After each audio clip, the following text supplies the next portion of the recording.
Sir, you're charged with especially aggravated kidnapping. You're also charged with aggravated assault, and you're charged with theft of a firearm worth less than $2,500. You're talking about stuff that is not We will bring the jury. Hello and welcome to the Court of Public Opinion. I am the Recovery Addict, and boy do I have a case for you today. Why is the dog chewing on this guy? I think they have got the wrong guy there. Got the wrong guy, and the dog was biting him. He roughing him up quite a bit. There's a lawsuit.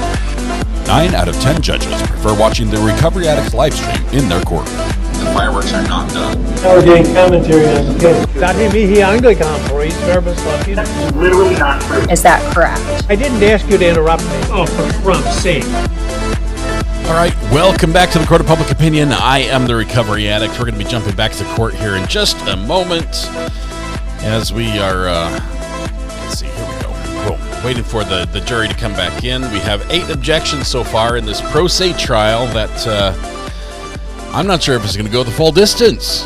I really don't. About half of us think it might not because this defendant is making a mess of this. He's wading where he ought not to wade. He's going all the places that the motion to eliminate told him he couldn't. And he's pleading his case in all the inappropriate ways as well. So we'll see how this ends up. But it's a doozy. It's a pro se doozy out of Waukesha. One more time. Last time we were up in Waukesha with a pro se was Daryl Brooks. That was the start of this channel. So we're making a full circle here. Was there a verdict in Friday's trial? Yes, it was guilty. Can we get a recap? This is a case where the defendant is accused of shooting and killing his neighbor and hiding his body under a tarp where it wasn't found for, 5 months. He has said, no, I barely even knew the guy. I didn't know him well enough to shoot him. Hardly would have recognized him. The closest I've ever seen him is the picture you just showed. I've never even owned a gun like that. And by the way, the police framed me, and they didn't have a search warrant, and that's not my gun, and everything else. He's thrown it all to them. And by the way, I'm not a lawyer. This isn't fair. This is a injustice, and I'm forced to go ahead begrudgingly with this case. By the way, jury, do the right thing. Say not guilty. So that's where we are. That's where we are. He said a lot of things. If what he says is true, he's not the unluckiest man in the world. He's the most framed man in the world, because we're going to hear evidence of search histories. We're going to hear evidence. Your Honor, I'm really not prepared for this. I protest these proceedings. Okay, that's noted. We will bring the jury in when they are ready.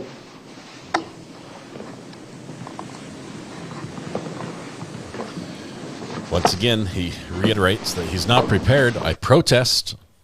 He is in custody, so he's being brought to the courthouse. The jury should be ready right now. So he's protested twice. Yes, this is the second protest. The state objected many times during the opening statement as well because he was doing everything wrong and saying things he shouldn't say. Blamed a third party or parties. Says the police should be out searching for them. They're probably going to kill again. If you waste your time chasing me, they're probably going to kill again. Are you getting an echo? Echo, echo, echo. Test. Jen, you might have 2 windows open. I'm showing no echo. Is anyone else getting an echo?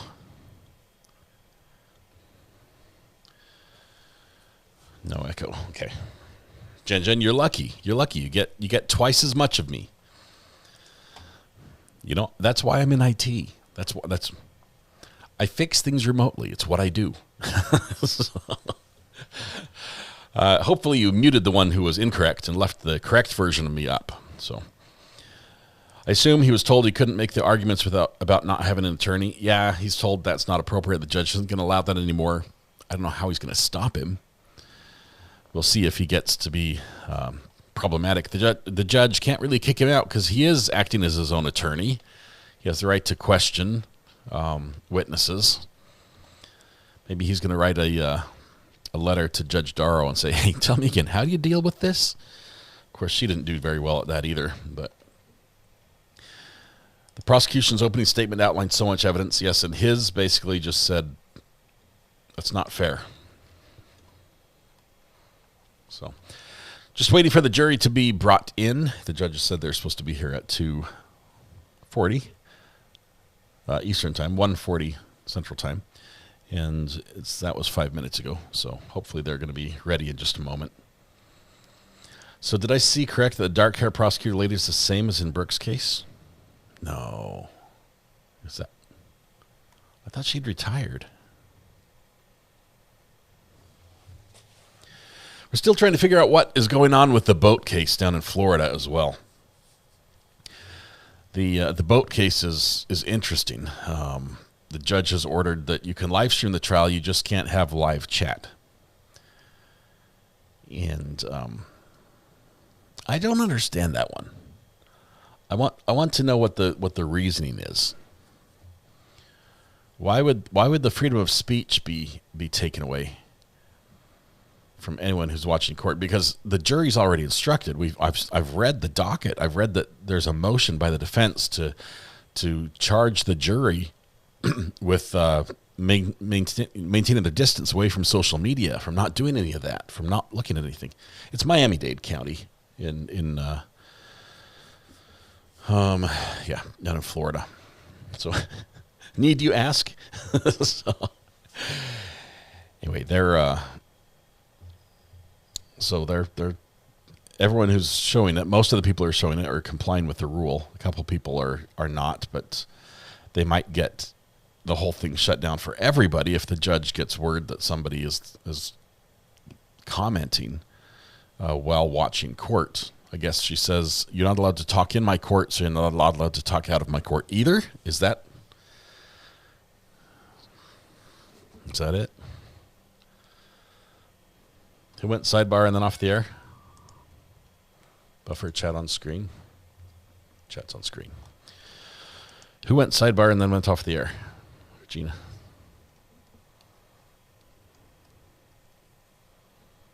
Will appeal for ineffective counsel. Yeah. Florida, enough said. All right, judge is here. Someone cracks open a cold one. All right, welcome back, ladies and gentlemen. I could see that as all of you came into the courtroom, you've already been provided a notepad and a pen. Has anyone checked the pen to make sure it works and writes okay? All right, I see a bunch of nods. Then we are going to get started with the evidentiary portion of the trial. The state may call its first witness. Thank you, Judge. The state calls Glenda Rose. Well, they weren't lying. They said Ms. you would Rose, hear come from all the way up Glenda to the Rose witness stand right early. here. When you get up to the chair, please stay standing and raise your right hand to be sworn in by my clerk. She ends up being the first witness. Please raise your right hand. This is the witness that saw the victim chopping wood. Before the court shall be the truth, the whole truth, and nothing but the truth, so help you God. I do. Okay, you may have a seat, ma'am. I'm going to have you start by pulling yourself up nice and close to that microphone. That black bar with the red dot is our microphone. Get cozy. Get situated nice and close to that and start by stating your name, spelling both your first and your last name. My name is Glenda Rose, Glenda, and the last name is Rose. Attorney Thompson? Thank you. Miss Rose, where do you currently reside? At 1512 East North Street. Is that located in the city and county of? We don't know what city Yes. that is. And how long have you lived at that location? 36 years. Okay.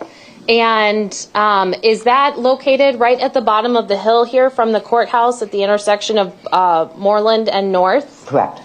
And is that an apartment building or a condo building or something else? 16-unit apartment building. Are there any common stairways in this building? Yes. How many? The two side stairways. Okay. And is there a parking structure at all on the property? Underground parking, yes. Does each resident have access to that underground parking structure? Yes. Is each resident assigned or given a parking stall? Yes.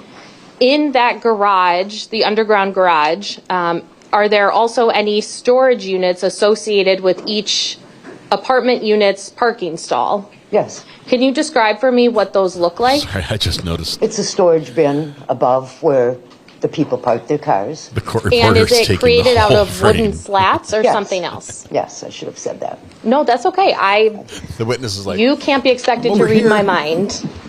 Now, having lived in this apartment building for 36 years, is it fair to say that you are able to maintain some familiarity with the residents who live there? Yes. And over 36 years, you've seen residents come live there and then subsequently move out. Is that fair to say? Yes. Do you have any particular role or responsibilities at the property at 1512 East North? As East North? things break down, I'm notified, and then I contact Jeff, the owner. So is it fair to say then you're kind of the middle person between the residents and the property owner? Exactly. The bearer Okay, of bad and- One news. moment. Ms. Rose, I know you might be nervous. That's fine. It's an understatement. Sorry. Just want to make sure that because my court reporter sitting right in front of you has to take down everything that's said, it's important that you wait for the entire question to be asked. You might not before have seen the begin court your answer. reporter in front of you. Just that way people aren't talking over each other, okay? Sorry. You probably Thank didn't you. even catch Attorney her there, Thompson, you but may she is continue. right Thank there in you. front of you. Is there an official on-site manager position with the apartment building, or is that something you have kind of taken upon yourself over the years to assist with? That's me. And how long have you been in that managerial role? 10 years. Madam Clerk, if you could please put the screen on just in front of the witness for now. And Ms. Rose, while this is loading, I'm showing you a few exhibits and I'm going to go through each one and then I'll have some questions for you about them when we're finished, okay? Yes. Okay. Here's the next one.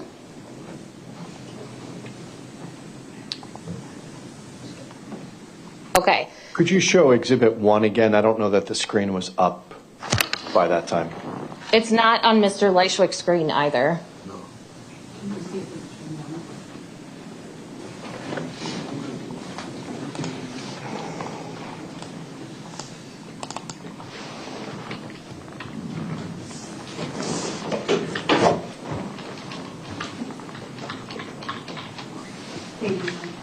Okay, now I can see it's on Mr. Lychwick's screen at council table.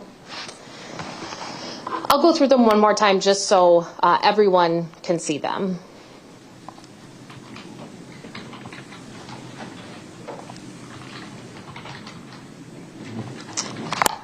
Okay, Ms. Rose, having viewed each of those 4 documents, are you familiar with what those documents show? Yes. Is it fair to say that you did not take these photos or create that floor diagram? Correct. But is it a fair and accurate depiction of where the building is located and what the property looks like? Yes. I would move exhibits 1, 2, 3, and 19 into evidence and ask to publish to the jury. First, as to admission of the exhibits, Mr. Lychwick, do you have any objection to those coming into evidence? No. All right, those exhibits are received. And Mr. Lychwick, do you have any objection to those exhibits being used with the jury? No. All right, the state may use the exhibits with the jury. Now, looking at what is marked as State's Exhibit 1, Ms. Rose, are you familiar with the application of Google Maps? Yes. Have you seen that used or used it yourself in the past? Yes. And what does Exhibit 1 show us then? The building. At 1512 East North? Correct. And at the intersection here at Moreland and North? Yes. Then moving to Exhibit 2. Are you familiar with a former tenant at this building named Carlos Maldonado? Yes. Do you know how long Carlos lived there? I want to say 2 years. And did you know Mr. Maldonado and by that's kind of a vague question, so I'll rephrase that. How well, if at all, did you know Mr. Maldonado over the time that he lived there? In passing in the halls, in the laundry room, saying hello and stuff like that. Okay. And do you know a resident of 1512 East North by the name of Kevin Lychwick? Yes.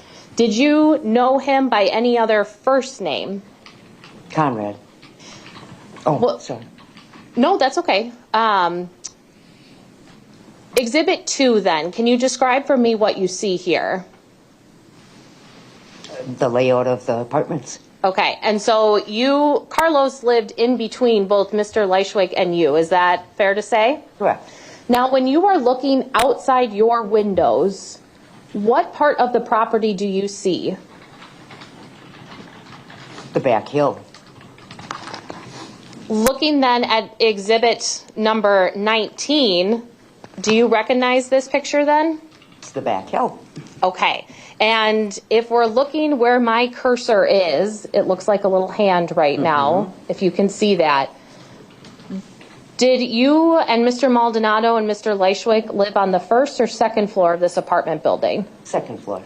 So if you are watching the cursor go back and forth on exhibit 19, is that where your apartments would be in relation to this back hill? Yes. Now,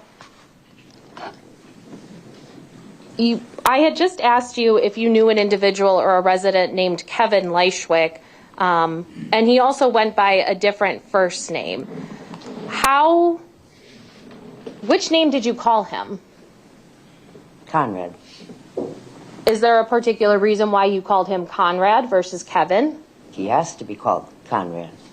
Was there ever a time when you called Mr. Lychwick by Kevin and he demanded that you call him by Conrad? Yes. Can you describe for me the tone in which he wanted you or told you he wanted you to call him that name? It was just very abrupt and said, call me Conrad. I know you talked about how you were more of acquaintances with Mr. Maldonado and you saw each other in passing and you would say hi. Did you have any kind of relationship with Mr. Lychwick? No. Did you ever say hi to him in the hallways? I would always say hi. Did he ever reply back to you? Sure. Did you ever have conversations or interactions with him in the laundry room like you did with Mr. Maldonado? Not very often. Okay. When you did see Mr. Lychwick in passing, was there ever any thought on your part that he wanted to engage in conversation with you? No. Did you feel ever in passing with him that you wanted to engage in a conversation with him? No. Do you know how long Mr. Lychwick has lived in this apartment building? I think it was 5 years. Going back then to the reason you're here today, and I'd like to direct your attention to October 30th of 2024. On that date, were you at the residence at 1512 East North? Yes. And in the afternoon hours, did you get a phone call that led you to go outside of the building? I did. Can you describe for me what happened when you got that phone call? Nathan called, actually it was Terry, called and said Nathan found a body outside. And from there, what did you do? I went downstairs to go take a look. And when you got outside, did you go through that back stairwell that we talked about, or did you go through the underground garage or something else? The back stairwell. And where did you go from there? Across the parking lot to where Nathan was standing. In looking at exhibit number 1, can you see the driveway off of East North Street leading to your apartment building? Yes. Actually, that screen in front of you is a touch screen. If you wouldn't mind just kind of drawing a line over that driveway for me. That's the driveway. Okay. Now, when you exit out of the stairwell and you go to where you said Nathan was, can you circle for me on Exhibit 1 the approximate area in which you saw Nathan?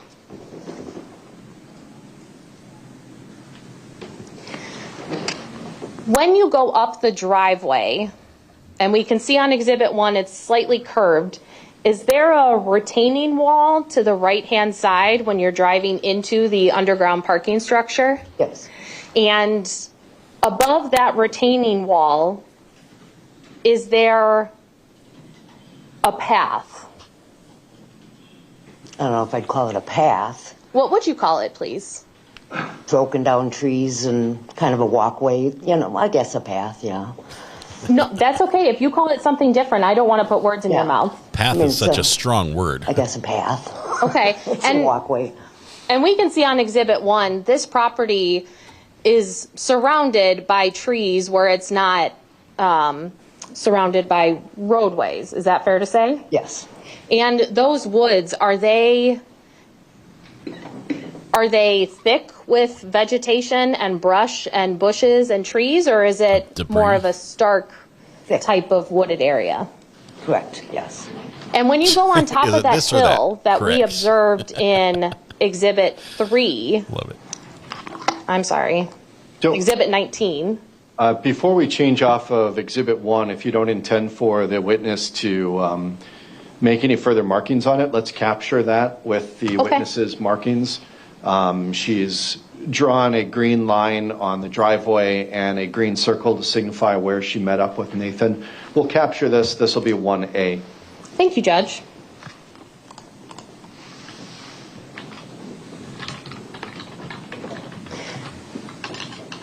Now, Ms. Rose, going back to Exhibit 19, we can see the upward slope of this hill. On top of that hill area, is there also still trees and brush and vegetation up there as well? Yes. Is there a slight clearing at the top of that hill where some of the residents might do some gardening? Yes. This back area here in Exhibit 19, is that open to all of the residents that live at 1512 East North? Yes. Okay. Now, you come outside, you go to where Nathan is standing, and what do you see? A pile of twigs and a tarp, and then it was opened where I could see a body. Objection. Not facts of this case. The body was found at the bottom of the hill, not the bottom of the hill, but rather at the end of the driveway. All right, the objection is overruled. The witness can testify about what she saw. If there is additional evidence through another witness, that may be presented as well. But the answer was responsive, so it's overruled. You may continue. We're counting that objection. Now, Ms. Rose, I'm going to show you what you previously looked at and what has been marked as State's Exhibit number 3. Only once. What does Exhibit 3 show? Pretty much what I found. Pretty much what you found, or what you found, or What I something found, else? Yeah. Yeah. One at a time, please. Don't make me stand up between the two of you Yes. so you can't see each other. Exhibit 3, does that show exactly what you found when you walked out of the garage? I'm sorry, the stairwell, or something else? Something else. Okay, then what does Exhibit 3 show? Well, that's not how I saw it at first. How did you see it It then? was opened up. Nathan had opened it up to find a body. Okay, now, is there, on the opposite side, is that where you saw that it had been opened, or something else? Possibly, yes. Yeah. Okay. Now, when you walked up to it, you said you saw a body. What specifically did you see? I saw the middle of a body and legs and knees and shoes.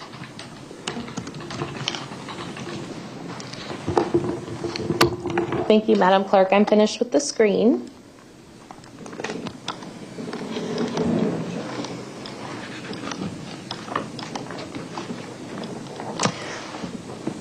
You indicated that once you were out there and you saw this pile, you saw what looked like a body.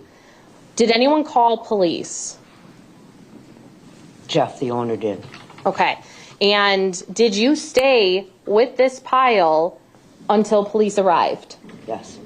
While you were standing with that pile, did anybody else or any other residents, or did you touch that pile or start taking off those branches? No.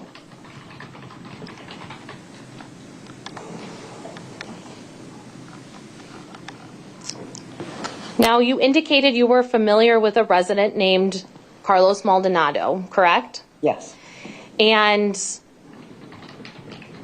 with this discovery being on April 30th of 2024, when was the last time you remember seeing Carlos Maldonado? Do you mean October 30th, 2024?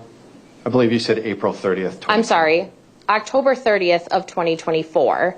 When was the last time you saw Carlos Maldonado? April 14th. Of 2024? Correct. And since that date, then, you had not seen him at all around the property? Not at all. Was that unusual? Yes. What did you see Mr. Maldonado doing on April 14th? He was in the garage cutting up some wood. And then after that date, he just disappeared? Yes. Did you ever have any phone contact with him? I tried. Did he ever answer? No. Was his apartment ever cleared out? Yes, but not for a while. Okay. Now, I'll ask a more specific question then. So from April 14th to October 30th of 2024, had any of Mr. Maldonado's family members come to the apartment building looking for him? Yes. Did you allow any of his family members into his apartment? Yes. Did you go inside with those family members, or did you stay outside? I went in. And when you went in with the family members, was the apartment still full of items, or was it completely bare? Full. Was one of the family members that you allowed into the apartment Talisa Maldonado? Yes. Had you been sliding Mr. Maldonado's mail under the door or anything, or Yes. You had been? Mm-hmm. Okay. That was a yes? Yes. Thank you. Sorry. Miss Rose, you indicated that you saw Mr. Maldonado cutting wood the morning of April 14th, correct? Yes. Was there a mess of sawdust left behind in that area? Yes. Did you clean that up? Yes. Do you know about how long after April 14th you realized that pile was still there and you took it upon yourself to clean it up? A couple weeks.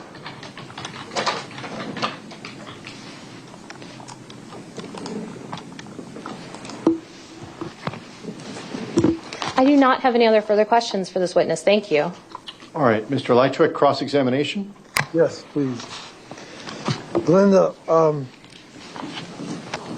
you simply could not have found the remains of poor Mr. Carlos at the top of the hill there because he was not found there. He was found at the bottom of the driveway. Mr. Lychwick, you have to, hang on, everyone. Mr. Lychwick, you have to ask a question, okay? So you can ask her to confirm her statement about where she found the body, but this is not a time to testify about what you think the other facts are. So go ahead and ask a question if you would like. Where was Mr. Maldonado laying, Glenda? Halfway down the hill on the right-hand side. Where was he in relation to the driveway? Halfway down. Almost to the bottom of the driveway. Thank you. So he was found almost at the bottom of the driveway, across the wood from the edge of the driveway where it meets the road.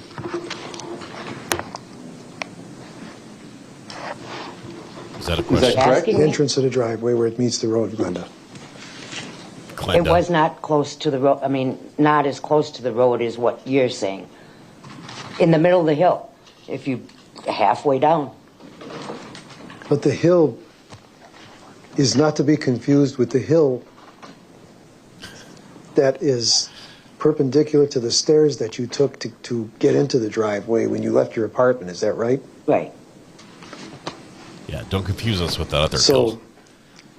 we are talking about then at the end of the driveway, that area. That's what Are she we said. not? No. How can that not be? Because the Because the end driveway. of the driveway is here, and the body was up here. The end of the driveway is the end of the driveway. This Could I was the please middle have of the the hill. diagram? Hang on. Okay, finish your answer. Are you finished? I think so. Okay, Mr. Lychwick, what were you saying? Can I please have the diagram of the property again? Sure. Attorney Thompson, can you put up exhibit number 1, please? Yes, I will.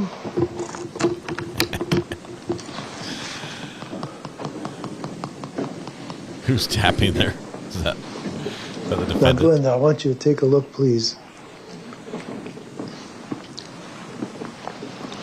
If you look where East North Street begins and the driveway ends, Mr. Maldonado was found not too far up in the area, still at the edge of the driveway. Not too far from the edge of the driveway, I would say. He wasn't found up on the hill that you could see from your window. Mr. Lychwick, again, I remind you on cross-examination, you need to ask the witness questions, not testify on your own. I'm asking you, Glenda, was Mr. Maldonado found more towards the edge of the driveway there than where you could see out of your window at that other hill near the cement stairs that go up the other staircase, the north staircase that is on the other side of our building there, the one that you came down to meet Nathan? Objection? Compound question? I didn't get the question. Okay, hang on. You can repeat the question. Just try to ask simple questions, Mr. Lychwick. Straightforward questions. I'm trying, Your Honor. Glenda. Glenda. That's the only part he gets right. Mr. Glenda. Maldonado was not found within eyesight of your apartment window. Is that correct? Correct. So, if we go back down to the end of the driveway, he was found closer to that area than he was to the top of the hill that you can see from your apartment window. Is that correct? Correct. Thank you. I have no further questions of this witness. Thank you. Any redirect? No. All right, Ms. Rose, you are excused. Thank you. You may step down. The state calls specialist Nichelle Nelson.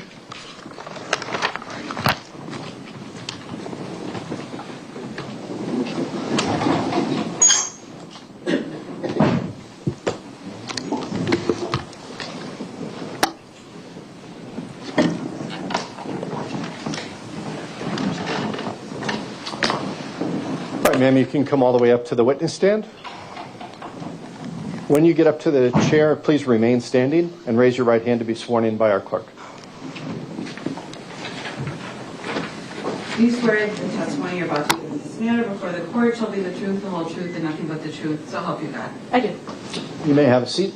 That black bar with the red dot in front of you is our microphone. Get yourself situated nice and close to that.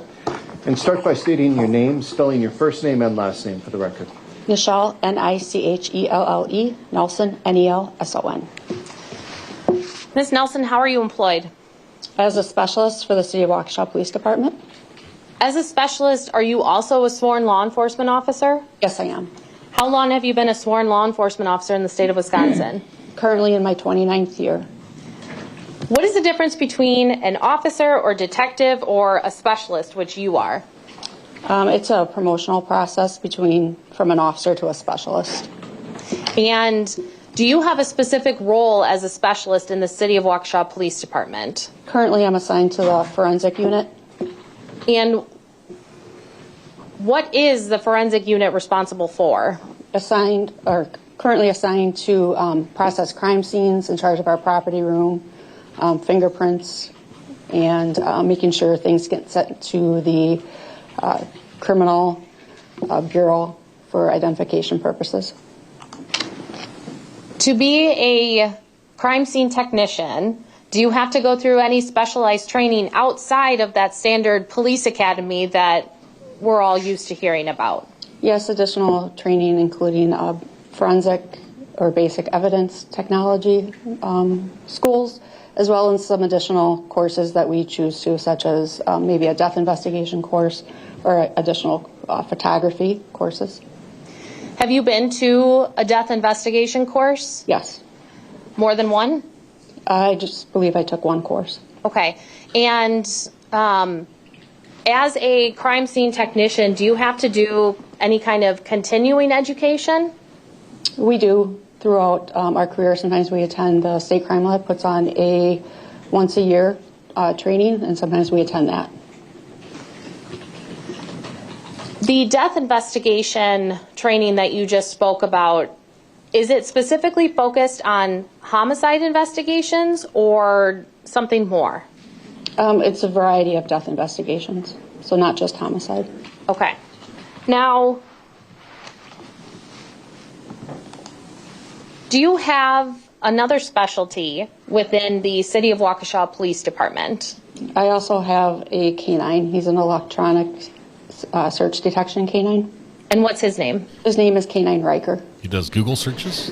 When it comes to crime scene investigations, is it fair to say that each person or each law enforcement officer that responds to the scene has a specific duty or role assigned to them? Yes, but I would also say that we also work in collaboration with each other. Okay. What would be the purpose of having individual roles for each person? We're able to divide up tasks and get things done more efficiently. When you arrive at a scene, and let's specifically focus on a death investigation, what is one of the first things that law enforcement will do in terms of protecting the integrity of that scene? First thing we would do is we would like to make sure the scene is secure. Make sure that nobody outside of law enforcement comes into that scene. Is that generally where we see that yellow crime scene tape around the area of the investigation? Correct. And then to take it one step further, we also have red tape that sometimes breaks it down even to a smaller area. Is there an officer who is assigned to keep a log of everyone that goes in and out of a crime scene? Yes. Are there times where, as a crime scene technician responding to a death investigation, you may not know if the death is suspicious or not at that time? Yes. When you are responding to the scene as a crime scene technician, and let's say your role is to take photos of the scene, is there a methodical way in which you do that, or do you just randomly walk around and take pictures? I generally start large and work small. And why do we do that? So that you can generally gather what you're focusing on, so that you can see the overall photos of what you're taking that picture of, and then generally then you can focus in on exactly what you're looking at. Okay. And what is the importance of taking photographs at a crime scene? Once we leave, we can never get that crime scene back. So we have to see the crime scene as it was when we get there. If you are searching, let's say, a vehicle as part of your training experience as a crime scene technician, do you just start opening doors and taking things out, or is there a different way in which you do that? No, we would also photograph that vehicle prior to doing any search of that vehicle.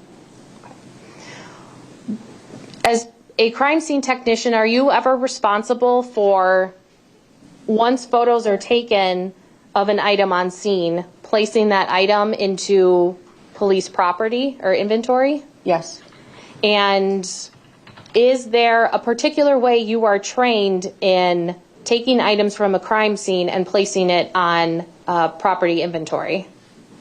Depending on what type of item it may be, it would go into paper or plastic. Those items would stay in my care or possession until I would place those items onto our property management system, which is Phoenix Property. And when I say placing an item onto police property, is it just a big property room, or can you describe for me what that is? So our logging system is that I would actually take it back to the police department. It may require additional photographs of that item close up. It then would be packaged. We then create a report, and from that report, a label gets generated and placed onto that individual item. Does the property room at your police department at the city of Waukesha, does that allow everybody inside, or are there only particular people that have access to that room at any given time? It has restricted access. Myself, my two partners that I work with, our clerk and our two computer forensic also have access to it, as well as our boss. When we're talking about items located at a crime scene, do you know right away if that item has evidentiary value? Not necessarily. Are there times where you seize items that you might want swabs taken from? Yes. And when I say swabs, what would be the purpose of swabbing an item? For DNA. And are there ever times where you take items where you might want to process that item for a fingerprint analysis? Yes. When you are taking these items and when you're processing a scene, are you wearing gloves? Yes. Is there any other protective gear of that nature that you wear on scenes, or does that depend on the scene? It depends on the scene. When you are photographing a scene, are there department-issued cameras that you use? Yes, we each have our own department-issued camera. And is there a particular way that you label each photo that you take from a scene? Yes. How do you do that? Mine have my initials of NMN, and then they're labeled sequentially. Every time you finish at a scene and you go back to the police department with any property that you may have packaged, do you empty that SD card on the camera, or is it just, there could be multiple scenes on a camera at once? That would be uploaded. I save it on my computer. I upload it into evidence.com, our retention system for digital evidence. Once I know that they have all been uploaded, I then format that SD card. What do you mean by format that SD card? It would erase all the images from that particular scene, and then it would start back when I go take photos the next time at 001. Okay, so you're not going to run into a situation where you have photos from two different scenes mixed into one? No. I'd like to direct your attention, please, to October 30th of 2024. On that date, were you already on duty? I was. And were you called to a scene at 1512 East North Street? I was. What was the reason for that call? We got a call that there was possibly a body. A body? And a tarp. Okay. Sorry, go ahead and finish. That's okay. Under some brush. Now, when you arrive on scene, do you immediately go to that area? We didn't initially approach it. We saw it from a distance. And why did you stay back from a distance versus immediately go to that area? We didn't know if there was possibly evidence around where the possible body was. So that was intentional? Correct. Once you arrive on scene, what is the first thing that you do? I spoke to one of the detectives that was there, Detective Condon, advised him that I was going to start taking photographs of the scene. And at this point, did you know what kind of death investigation this was? I did not. We've talked about the purpose of taking photos and preserving the scene the way in which it presents itself to law enforcement at that time. Where did you start taking photos on this property? I don't recall if I went to the top of the hill to start or if I started down in the parking lot. Okay, and can you, when you start taking these photos then, do you kind of follow a path through the property so you can almost follow it through your photos? Yes. And you start with the overview of the property, is that correct? Yes. And then do you make your way back to this pile where the body was reported to have been found? Correct.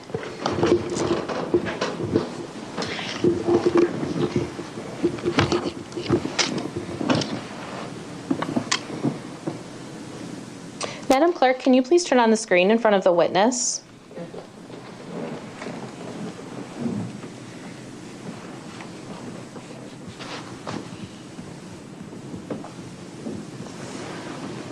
Okay. Specialist Nelson, I am showing you a 52-page PDF packet that contains exhibits 3 through 54. Had you reviewed the photos you took of the scene at 1512 East North prior to your testimony today? I did. And were they a fair and accurate depiction of the photos that you took on October 30th of 2024? They are. I would move exhibits, well, number 3 has already been admitted, so I would move exhibits 4 through 54 into evidence, and 19 has also already been admitted. Attorney Thompson, could you just slowly page through those exhibits, please? Yes, starting with exhibit 3. Go ahead, you can We're do it. slowly I paging shouldn't through. have said slowly. You can moderately scroll through the pictures, please. Clickety, clickety, click, click, click.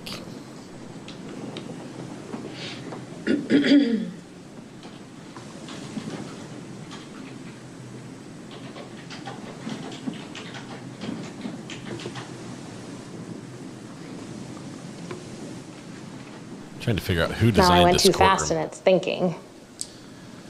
Putting the court reporter right in front of the witness That's stand fine, is you just can a let it terrible catch up. design. I mean, yeah, they need to hear what the witness says, but I think 25 was the last one that was really buffering.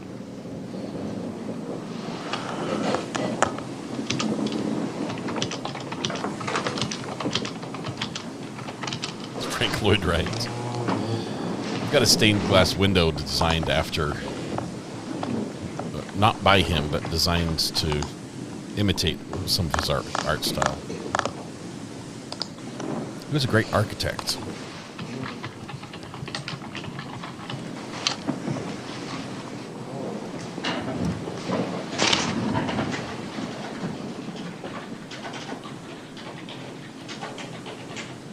Put it in the listing.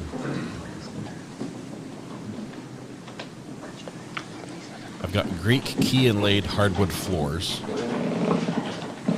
11-foot ceilings,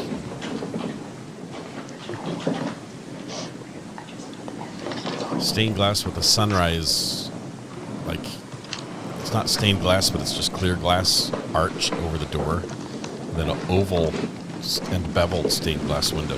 It's just crystal glass as well. We've got 3 nice little windows.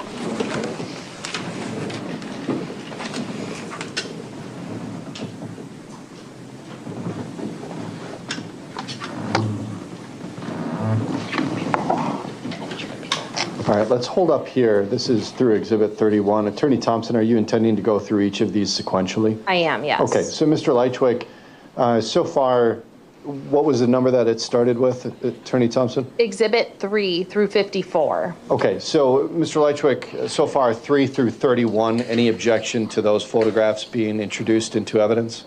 No, not at this time, Your Honor. Then those will be admitted. 19 has already been admitted. And Mr. Lychwick, any objection to 3 through 31 being used to publish with the jury? No. All right, they may be published. Attorney Thompson, as we go through and show these exhibits, perhaps the others will buffer while we're waiting. Oh, I hope so. Thank you. Okay, Madam Clerk, can you please turn on the screen for everyone, please? Now, Specialist Nelson, looking at exhibit number 3, is this the possible body in a tarp that law enforcement was called to investigate? Yes. Exhibit number 4, tell me what exhibit 4 shows. A different view of the same photo from farther away. Now, I'm showing you what's previously been marked as exhibit number 1 and received. So when we compare exhibit 1, which is a Google Map overview of the property, and exhibit number 4, where are you standing in exhibit 4?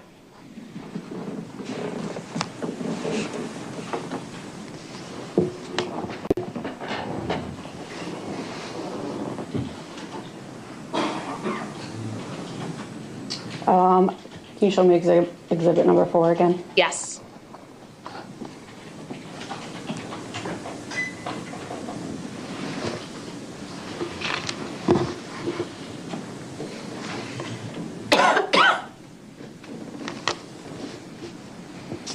I'm not sure if down here is the pathway from the driveway that we walked up, if that's the bottom of the path. I think that is. Okay. So I was looking up the hill, I believe. And as we continue going through these, I'll be asking you if you can kind of help orient the jury as to how you're walking through this property. For the record, the witness has placed a couple of green markings on exhibit number 4.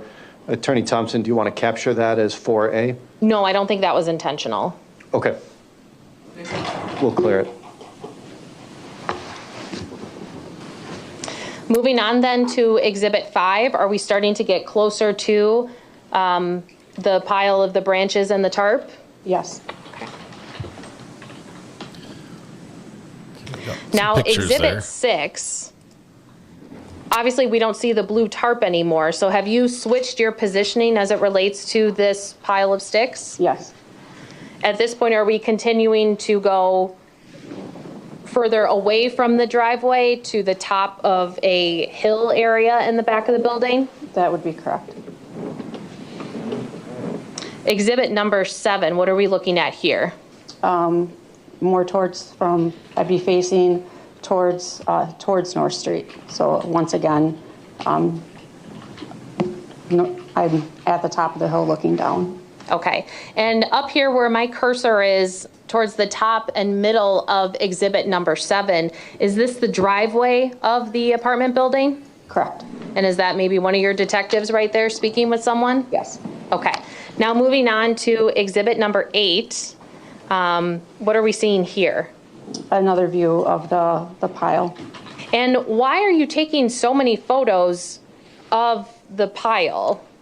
Just to get different angles and just in case I didn't capture something in one of my other photographs. Moving on to exhibit number 9. What is this? I went around the back side of the pile looking more now towards kind of like the garage of the apartment building. Okay, and these wooden planks here, if you're following my cursor to the top left of exhibit number 9, is that kind of like a retaining wall? Yes. Moving on to exhibit number 10, where are we now on the property? They had like a garden area near the top of the complex, and there was different piles of debris and branches up there, so I went up there and photographed that area as well. Were there any other tarps or bodies under these sticks?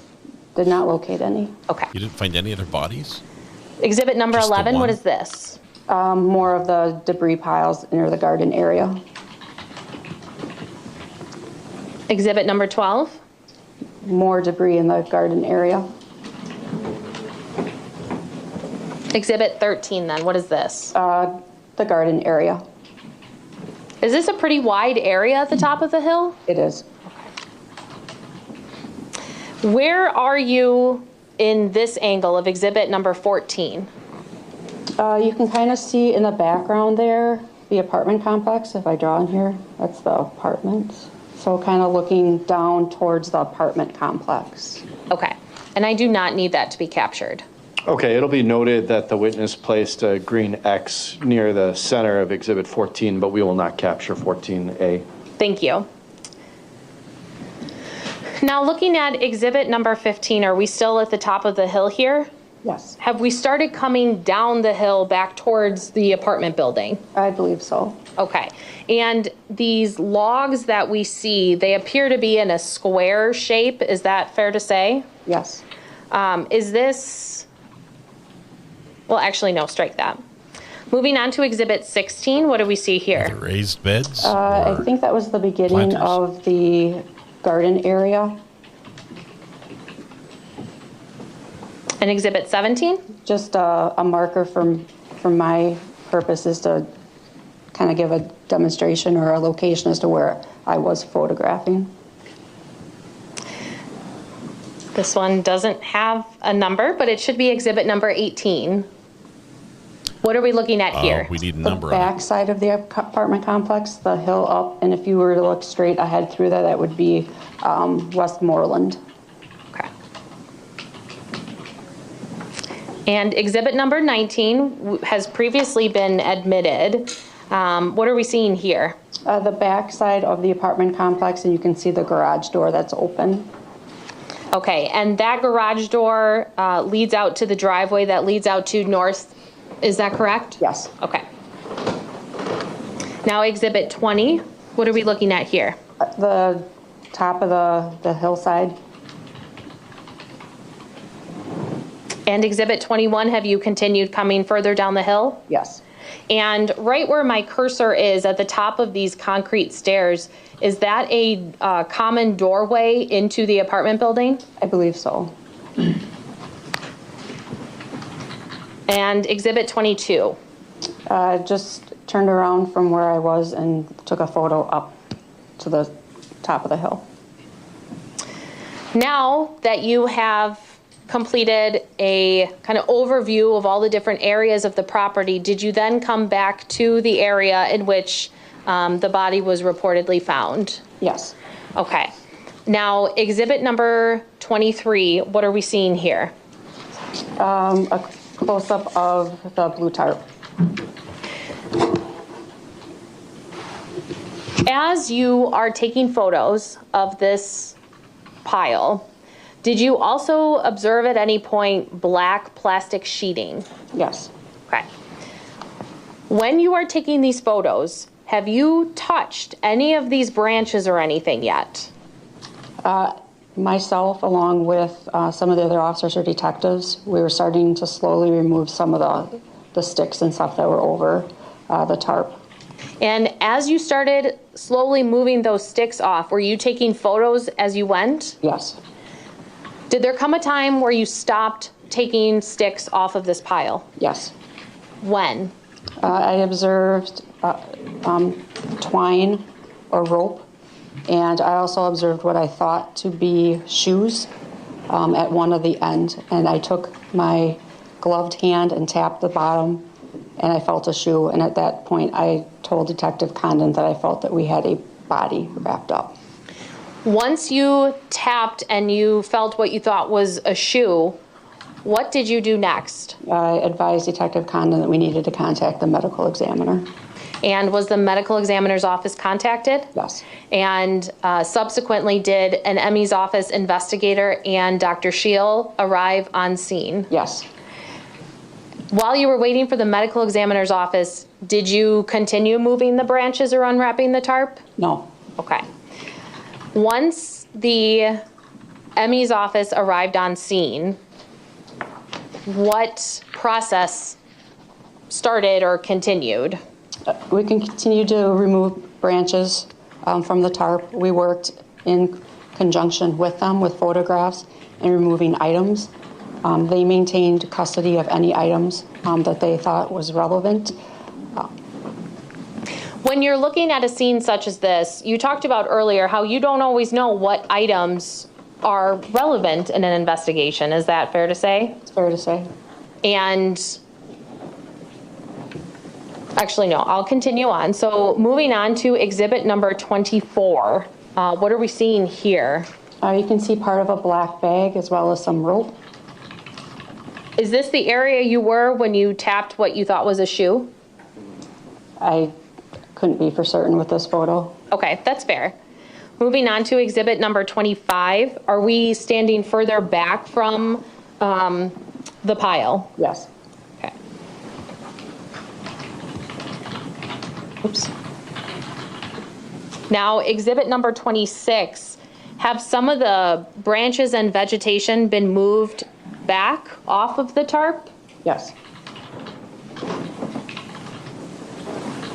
Exhibit number 27. What kind of angle are we looking at here? I'm probably standing a little bit closer and maybe a little bit more like over to get a more direct downward shot at the... Okay, and if we look on the left side of exhibit number 27 where you see my cursor here, what part of the body was this part where my cursor is? That would be where I thought I felt shoes, where I saw shoes. Moving on to exhibit number 28. What are we looking at here? An overview. Are you seeing at this point any other ropes or twine that you talked about earlier? Do you want me to mark? I would love it if you could circle each twine that you see, please. If there's twin twine, you can circle them together. Your Honor, I would ask that this be screen captured and marked as exhibit 28A. It will reflect the 3 green circles the witness has identified. Just pause a moment until my clerk verifies that the capture is complete. Of course.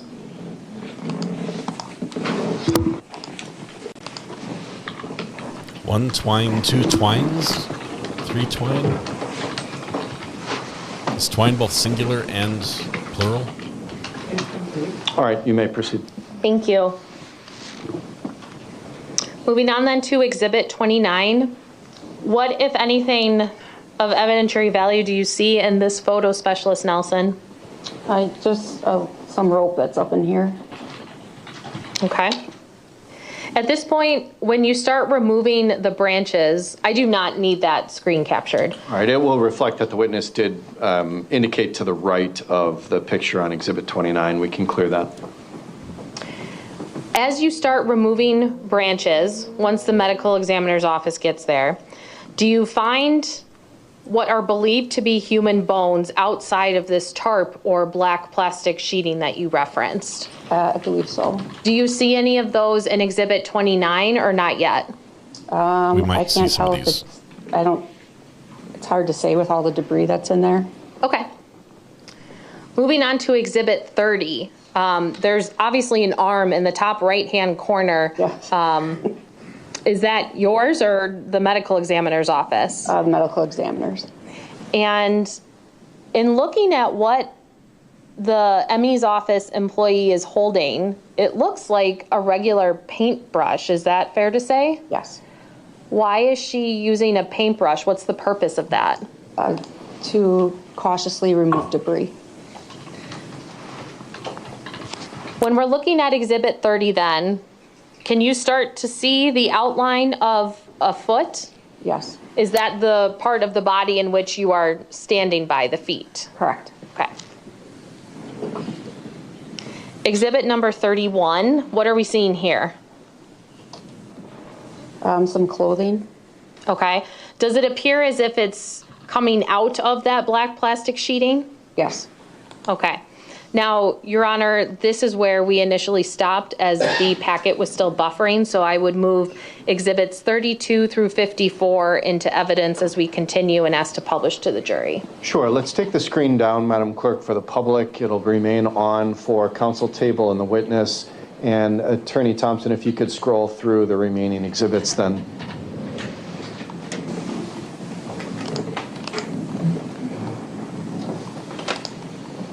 This is going much faster.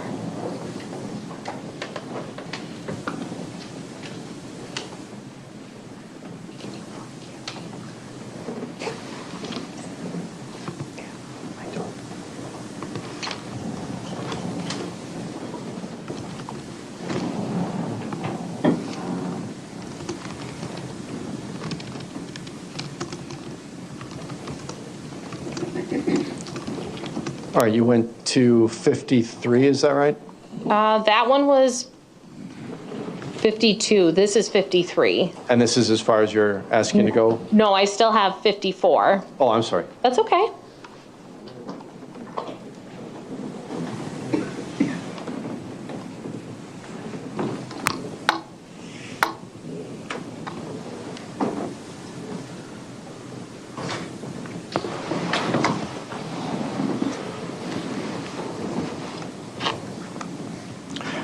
There we go. The state has moved for admission of 32 through 54. Mr. Lychwick, do you have any objection to those pictures being received into evidence? No. They will be received. And any objection to publication of those exhibits with the jury, Mr. Lychwick? No. Then they will be able to be used with the jury.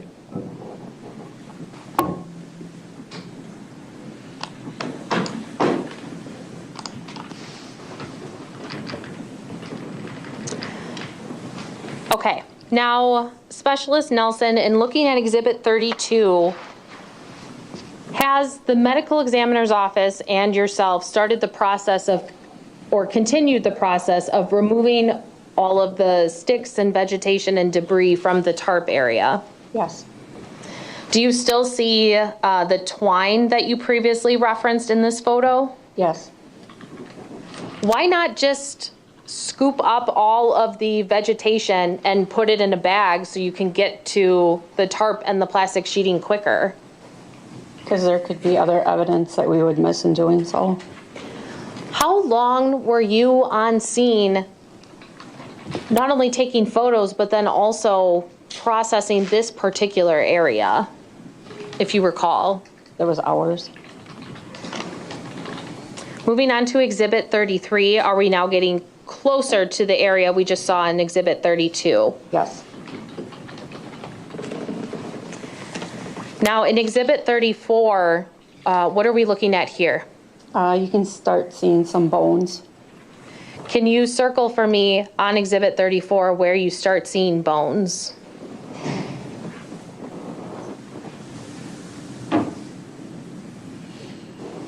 I would ask this be screen captured and marked as Exhibit 34A, please. It will.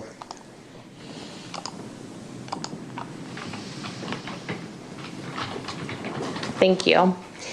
Now, when we were just talking about how you can't just scoop everything up because you might miss something, based on where these bones were, would they have possibly been in that big vegetation scoop that I just referenced? Probably not. You would have felt them, or? We may have missed them. Okay. Now moving on to Exhibit 35, what are you focusing on with this picture here? The twine and the knot. Do you recall which section of the body this particular piece of twine was from? I do not. Okay. Exhibit 36? The knot. Okay. Now, did there come a time at the medical examiner's office where the twine was removed from the tarp and the plastic sheeting? Yes. And was the twine cut at all? I don't recall if they did. If they did, the medical examiner's office did that. Okay. And to your knowledge, did anybody on scene untie these knots? No. Looking at Exhibit 37, what are we looking at here? More of the twine and the knots. And this appears to be, and correct me if I'm wrong, a different set of twine than what we just looked at in Exhibit 36. Is that fair? Yes. And Exhibit 38? Close-up of those knots. Exhibit 39, what are we looking at here? A different section with the twine and a different set of knots. Is this where the head of the body is located? Yes. And so the rope appears to be around, if the skull is in this circular part here, then the twine appears to be kind of towards the neck or upper chest area. Would that be fair to say? Yes. Exhibit 40, what are we looking at here? Another angle of those bones. Specialist Nelson, have you investigated crime scenes in the outdoors before in your career? This was the first. It was? Okay. Were the tarps and the plastic sheeting sealed around the body, or were there openings? There were some openings. Exhibit 41, please. What are we looking at here? Just a different angle, farther down from where those bones were. Now, in looking at Exhibit 41, if you can see my cursor, I'm kind of in the middle of Exhibit 41. Do you know what that piece of debris was? We found cardboard. Were there other pieces of cardboard debris near the body? Yes. Were those collected? Yes. Did we find any other pieces of cardboard debris inside the tarp or the black plastic sheeting, to your knowledge? I don't remember if there was any inside or not. Okay. I'm also moving a little bit to the left of the cardboard debris, and what I'm circling here, did you notice, as you were processing this scene, any tape on various parts of this tarp or black plastic sheeting? Yes. Can you circle for me on Exhibit 41 where you see tape? I would ask, please, that this be marked as Exhibit 41A and screen captured. It will reflect the 2 green circles marked by this witness. Was the tape removed from the black sheeting that we see in Exhibit 41 on scene? No. Okay. Is that to, well, never mind, strike that. Moving on to Exhibit number 42, what do we see here? A close-up of the cardboard in just that general area. In Exhibit 43, what are we looking at in this picture?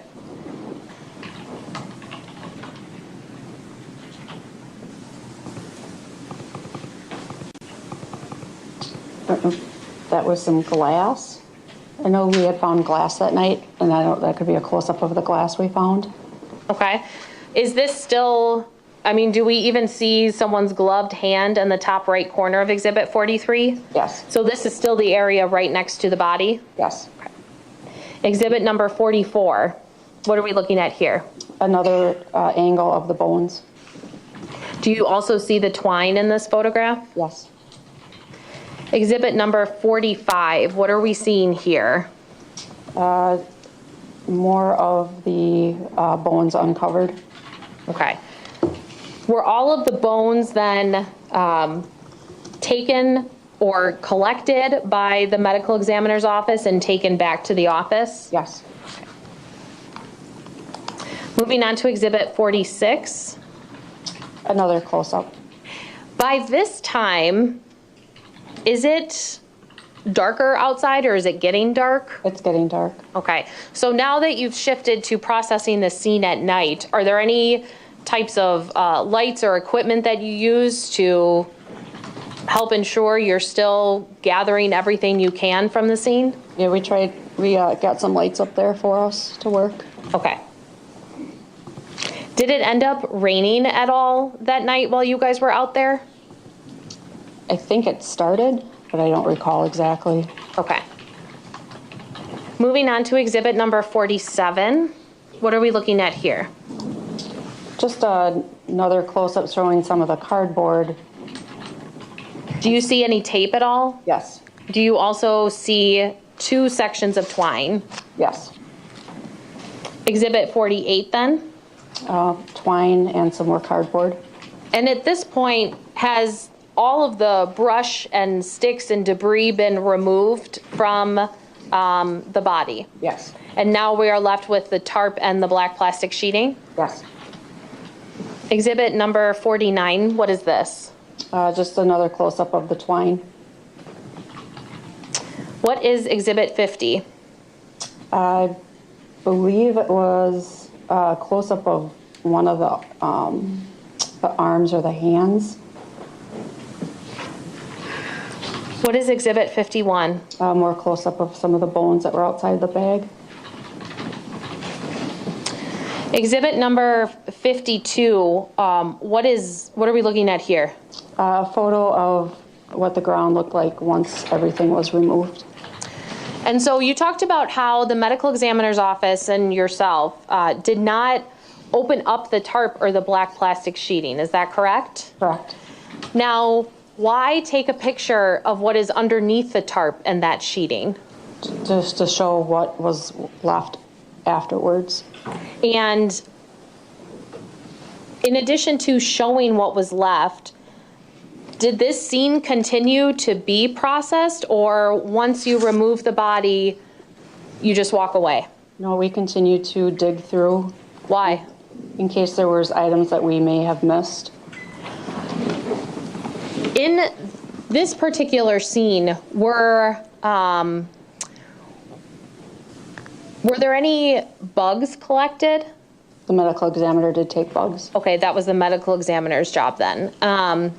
Is there anything else that, besides taking these photos, that you collected at this very particular spot with the body?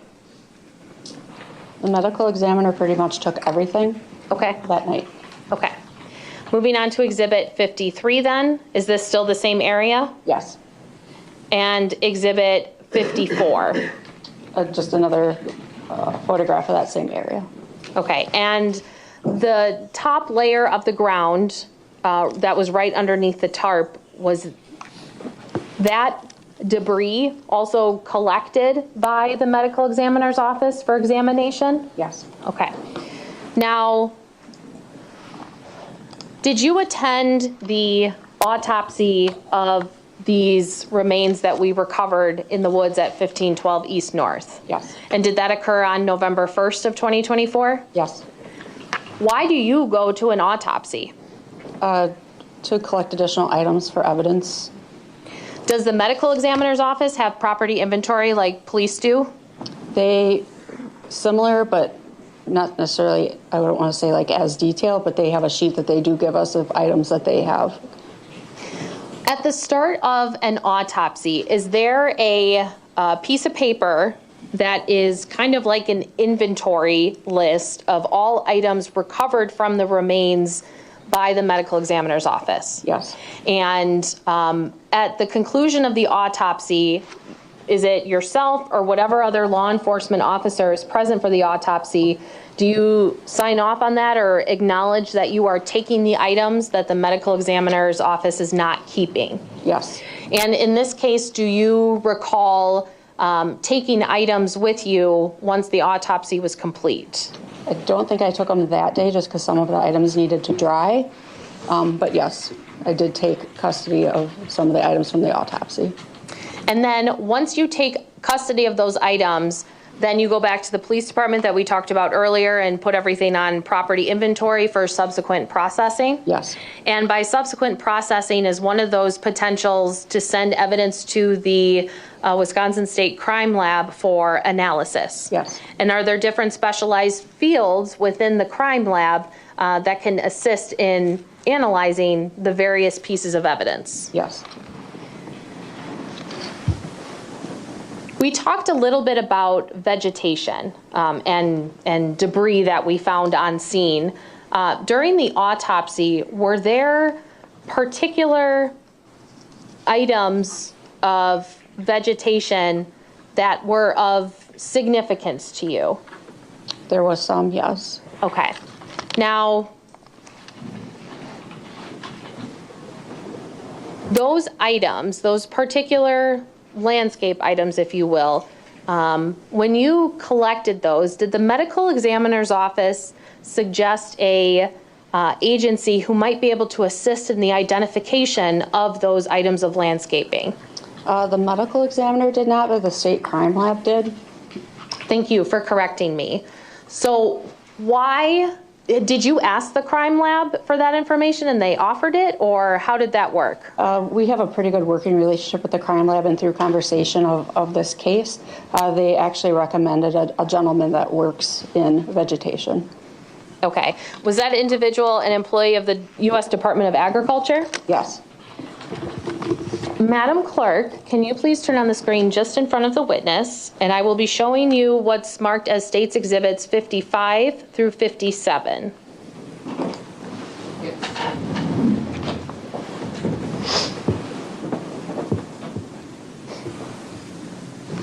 Okay. Now, first showing you 55. Okay.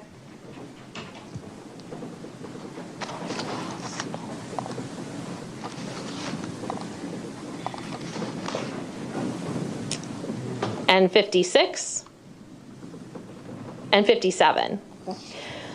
Did you take these photographs? I did.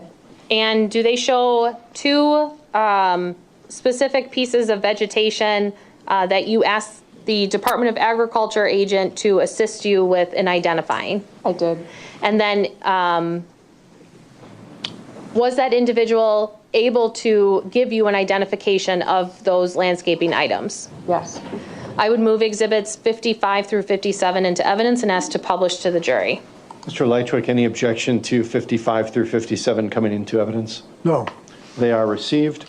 Any objection to publication, Mr. Lychwick? No. And they may be used with the jury.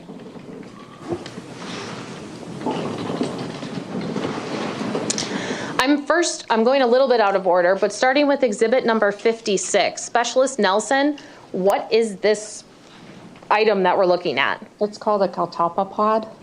And where was this pod located as it relates to the body that you found?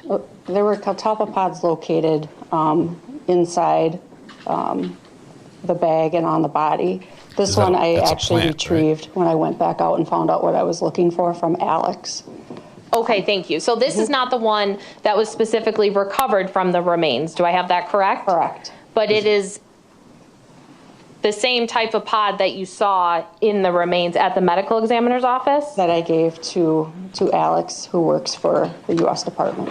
Okay. Ms. Nelson, do you know how to spell that?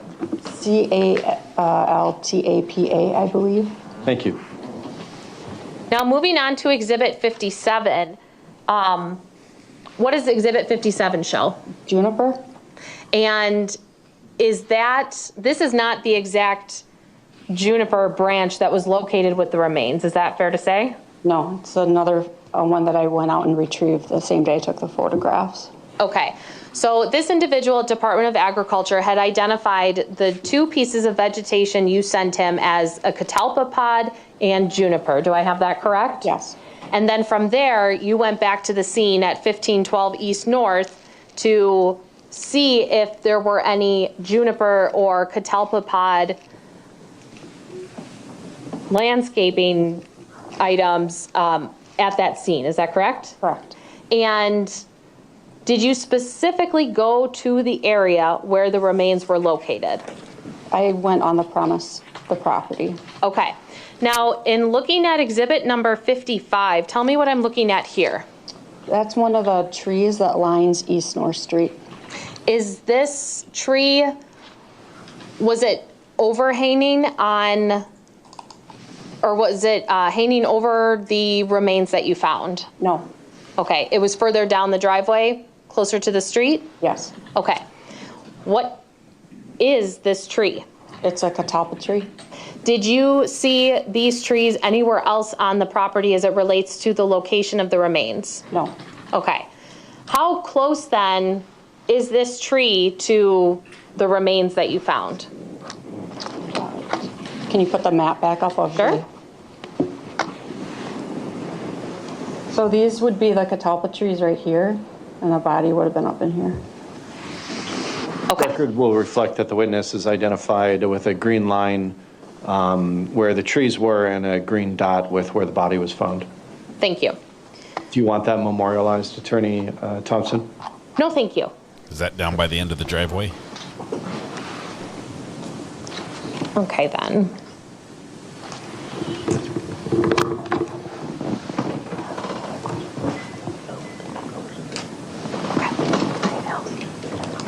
I do not have any other questions for this witness. Thank you. Mr. Lychwick, cross-examination. The only thing I would like to request the court to do is to provide the jury with the markings from the expert of the property, the satellite view of the property where she marked in green. Just the one that she had up there? Yes, please. Sure, we can do that. So, Attorney Thompson, if you can pull up Exhibit 1 again. Yes. And Ms. Nelson, I'll have you re-indicate on that exhibit where the catalpa of trees were and where the body was found. Okay.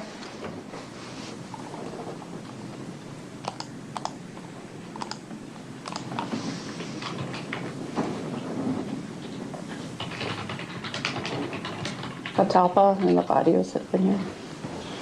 All right, she did place the same type of markings on there, so we will memorialize this as Exhibit 1B.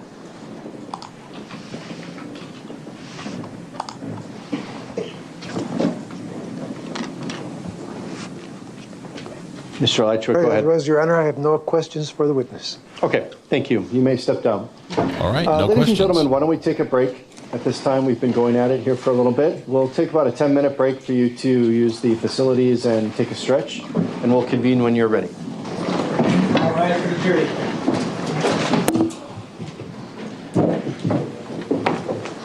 Ten-minute break to use the facilities. I think he's talking about the little lawyer's room. Don't use the deliberation room quite yet, jury. That's one facility I can't use yet.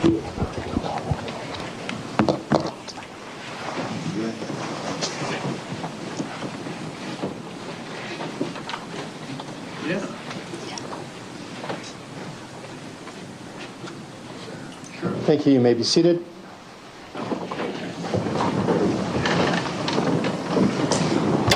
We are outside the presence of the jury. Anything we need to address before we break, Attorney Thompson? No. Actually, yes. My next witness is Talisa Maldonado, and I would like to address, please, my request to not have her testimony recorded. Sure. The court heard this pretrial and is granting the state's request. The court will supplement its media order to specifically address the next witness because the next witness is a representative of the victim in addition to being a witness. The court is going to restrict any filming and streaming of this next witness's testimony. It can be audio, but I ask that the witness not be photographed or any visual representation of the witness because of victim confidentiality and victim privacy. However, we will be referring to her by name, and she will testify as normal. Anything else, Attorney Thompson? No, thank you. Mr. Lychwick, It's anything okay, we can just look at the break? court reporter instead. My name is Lychwick, Your Honor. No, I have no questions at this time except to add again that this is a travesty of justice on my end. I'm not receiving a fair trial. That is noted. We will break for 10 minutes. So noted. So next witness is going to be audio only. And we're going to just stare at the court reporter instead. Not look at the witness. Don't look at the witness, people, because they're a victim. And I don't know the age of the victim, the witness. We'll find out here in a minute. But let's see.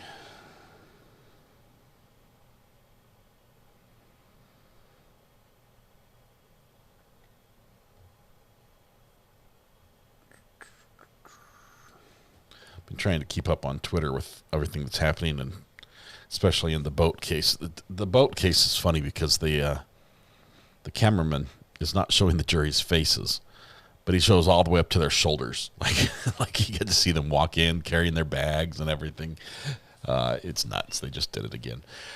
Not a fair trial. It's his own fault. It's his own dang fault, according to the judge, because he fired his lawyer right at the very end. So the lawyer withdrew at his request, at the request of the defendant, right before trial. And the judge is like, you're not going to find another lawyer. With a week before trial, you're not going to find another one. So here we are. All right. Sorry, I turned the sounds up a little bit. They were too quiet. Audio only works for me. Now you will all know how I do it every day. Everyone will be lurking during the next testimony. Yeah. The boat trial still, the judge has ordered, said you can live stream it, but you can't have chat. So you have to just watch it and keep your thoughts to yourself. Yell into a pillow, maybe. scribble down your note, your questions in a notepad and discuss it on a Reddit page sometime or something. I don't know what. I don't know what it is. He is self-representing. Yes. There's a shortage of defense attorneys willing to do what he wants them to do in Waukesha.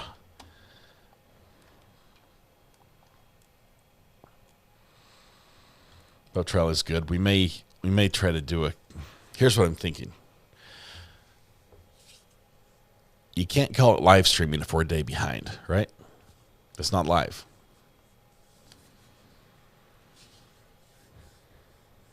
Can you do 2 streams, split window? No. I mean, I could.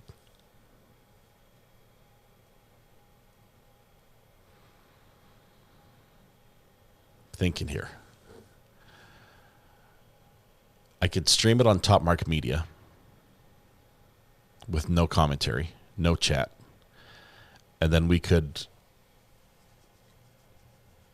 you'd all have to watch 2 at the same time. You'd have to watch Top Mark Media and then be in the Recovery Addict chat to talk about it. Yeah, that sounds really bad. Silver Fox, I was watching this morning as they were trying to set up the cameras and the microphones in that Pinot trial, the boat trial. And they brought 1 shotgun mic and need 2 shotgun mics. And so they have one, what's called a stick mic, which works really good if it's like you stick it in somebody's face. But as far as just pointing it at somebody from across the room, it might as well be a tin can. They just don't gather sound very well. Tin cans work okay. Back in the day, a string in a tin can, you could get a lot done. But they need an extra shotgun mic. And they had another cameraman there. He's like, well, we'll just use your shotgun mic. He says, no, I'm going to be gone. I need you to film this. And they were fighting over who would get the whose mic would be used where. And they ended up with one shotgun mic in a position that's not helping them at all. And that's where they are.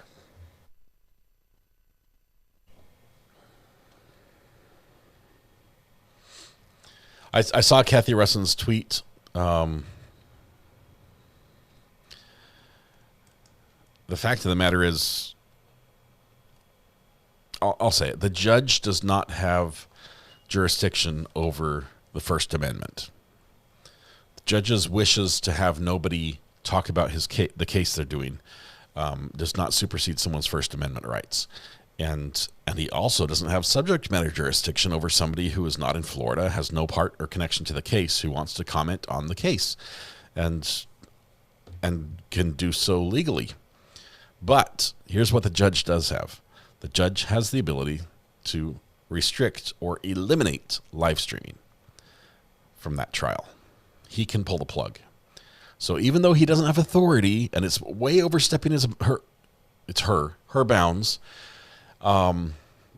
she sort of still can do it because she has the ultimate veto power in shutting it down. So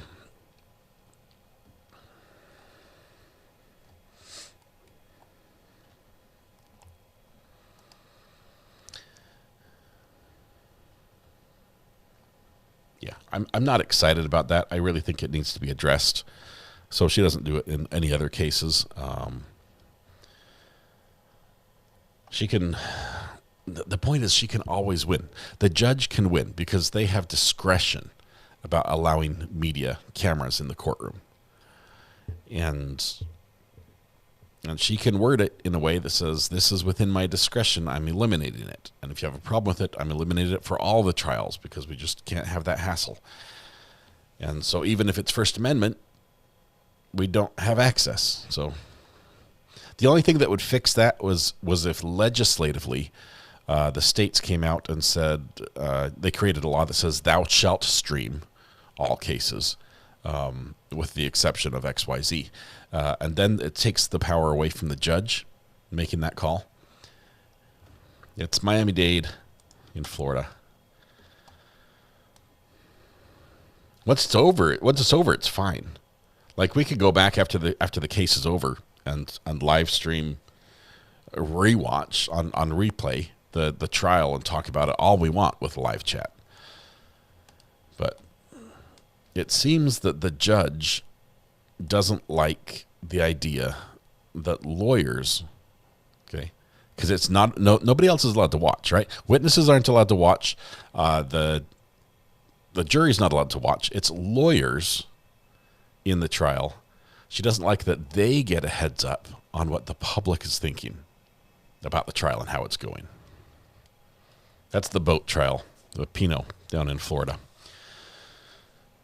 They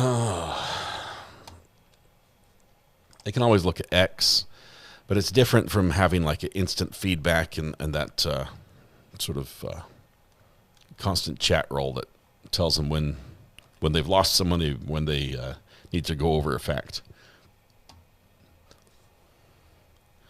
Sounds like the Daisy Link judge. Daisy Link is back.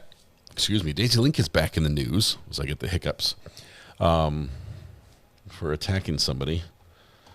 Lady, she says, killed her child, or responsible for her child's death.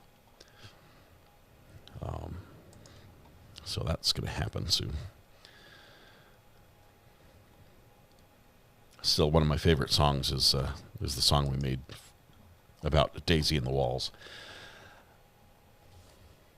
which you can find on our Top Mark Media page under Suno Songs.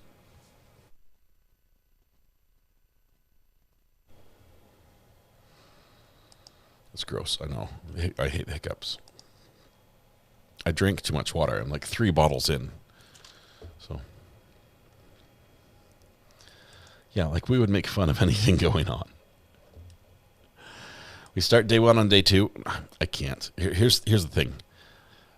If there's some clarification by the judge that says, you know, I'm okay with it a day later or something like that, then I'd be okay with that. But as long as there isn't, we have to play by the rules. I know there are other channels that don't, and yeah, I've scrolled around and I've seen half a dozen channels out there covering it with chat rolling, but we can't. We have to take the high road, and sometimes it sucks that way, and we lose out a little bit.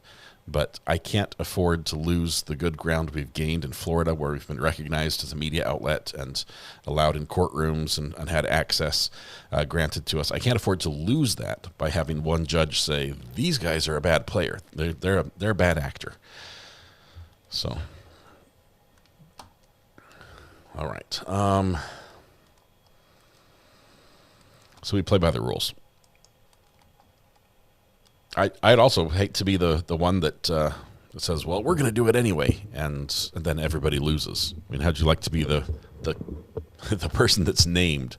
For example, here's the bad person. You don't want to be that person. I like the news. I don't like being in the news. Time, place, and matter restriction. It does seem fairly narrowed, tailored, and viewpoint specific, and you can still broadcast. I think this argument is best left up to lawyers, legal First Amendment lawyers that could work that out with the judge and maybe even sue over it. I mean, that's what it's for, right? File a lawsuit, file a motion, a friend of the court or a third party, non-interested party filing. This is the problem with our courts. It's a public forum. Either they make room for all of us to be there or let people stream it. Don't be a headline is my motto. Or an obituary. Anti-candy. I try to stay out of both the front page and like D7. Get Peter to do it. That's not his area of expertise.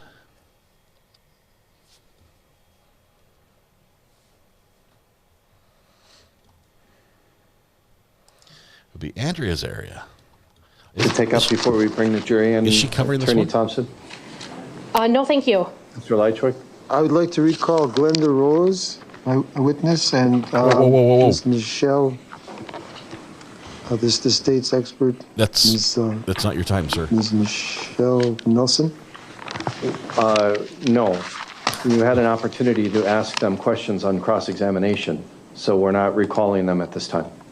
And it's not your case in chief yet either. So we're going to continue with the state's witnesses when we bring the jury in.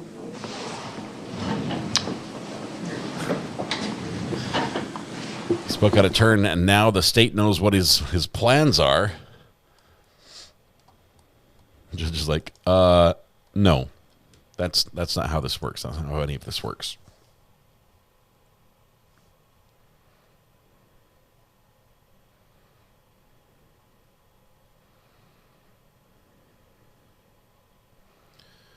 All right. Judge is standing. I'm number 5. It doesn't matter where it's booked. Got my notebook.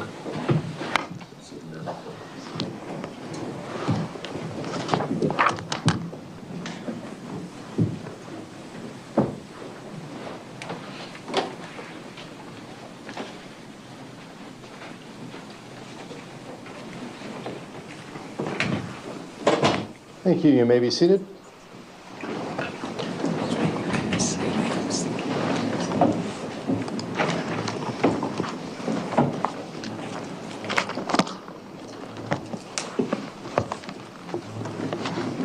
The state may call its next witness. Thank you. The state calls Talisa Maldonado.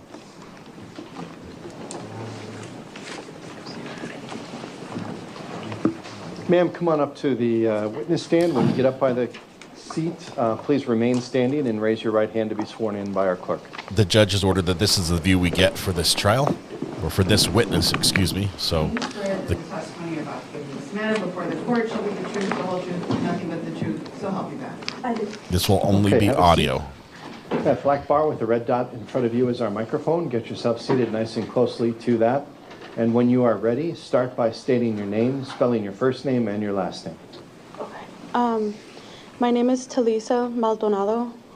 T-A-L-I-S-A-M-A-L-D-O-N-A-D-O.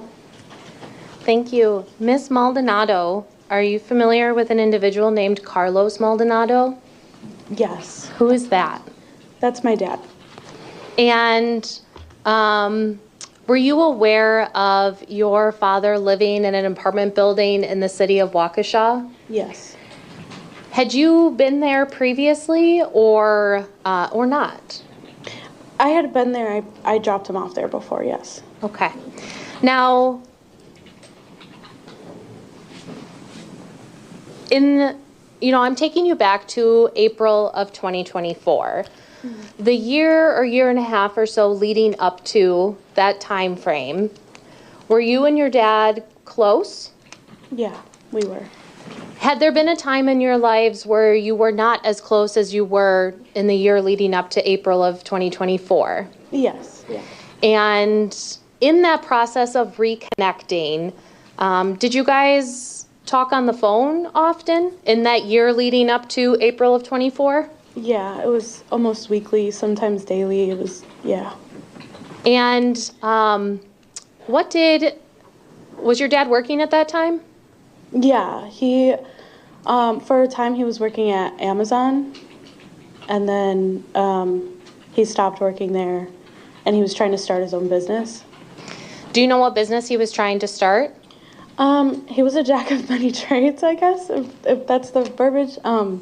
He wanted a window tinting business, and then he wanted to refurbish furniture. Okay. Now, when he was at work, were there times where you would call him but he couldn't answer because he was at work? Yes. Did you ever get a response after he didn't answer from him saying that he would call you back or anything like that? Always, yeah. So there was always an acknowledgement of a call that he missed from you. Is that fair to say? Yes. Would like to direct your attention to April 13th of 2024. On that date, did you have a phone call conversation with your dad? Yes, yeah, I did. Do you remember what you guys talked about? Yeah. Do you want me to elaborate? Yes, please. What did you talk about? We talked about my boyfriend Mark that I just started seeing at the time, and he wanted to meet him. We talked about my FAFSA because I wanted to go back to school. And then we talked about going out to eat. Okay. Now, as far as the FAFSA, you said you wanted to go back to school. What field did you want to study? The medical field. Okay. And was your dad encouraging you to go back to school? Yeah. What would he say to you about that during that conversation? He was always like, Dalisa, you're so wise. You're so smart. You should go back to school. Like, you would do great. I just see, like, he saw a lot of potential in me that I didn't see in myself. You also talked about how you guys were having a conversation about going out to eat that week. Do you remember that? Yeah. Did you and your dad have any kind of routine, if you will, in the sense of trying different kinds of restaurants together? Mexican food. We always went to a Mexican restaurant, and we would try different Mexican food. It was mostly for the chips and salsa because I'm a chips and salsa girly. So I would try the different chips and salsa. I would be like, this one's good or this one not so much. I was kind of a critic, I guess. And that's something that you and your dad had planned on either the week after that phone call or maybe the next week after. Is that fair to say? Yeah. Did you get a chance to do that? No. Okay. Madam Clerk, can you please place the screen on in front of the witness only, please?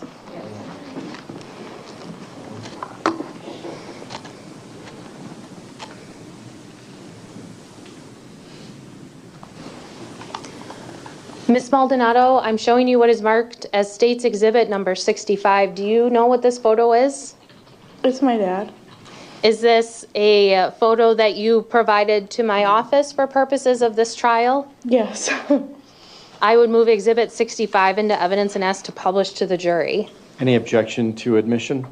No, none. It is admitted. Any objection to publication? No. It may be published and used with the jury.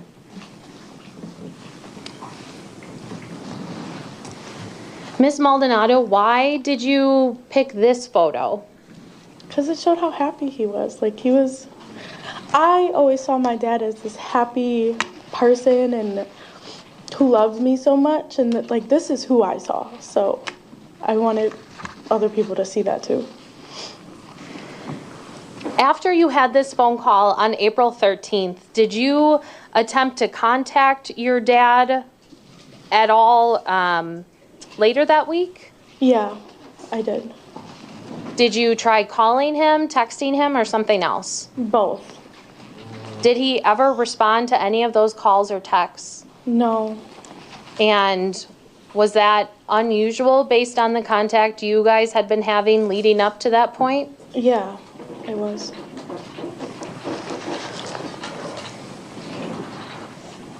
The following week then, when you still didn't get any calls or texts, what's starting to go through your mind? What are you feeling? I was worried. I was confused. I didn't understand what was going on. Part of me was like, did something happen to him? Another part of me was like, did he ghost me? But then I'm like, my dad wouldn't do that. It was just, I had a lot of different feelings. Did you have family members reaching out to you asking if they had seen, or if you had seen your dad? I did have my aunt reach out to me in May. Had she seen or heard from him at all? No, and she was curious if I had as well. Okay. Did there come a time in May of 2024 where you went to or reported to the City of Waukesha Police Department that you hadn't seen or heard from your dad since April 13th? Yes. And were officers able to develop any leads at that time about whether he was missing or where he would have gone? No. Do you remember going to your dad's apartment building and being let into his apartment by one of the residents? Yeah. Do you remember her name at all by chance? Glenda. And when you went in, did you go inside your dad's apartment? Yes. And when you went inside, what did you notice about the inside of his apartment?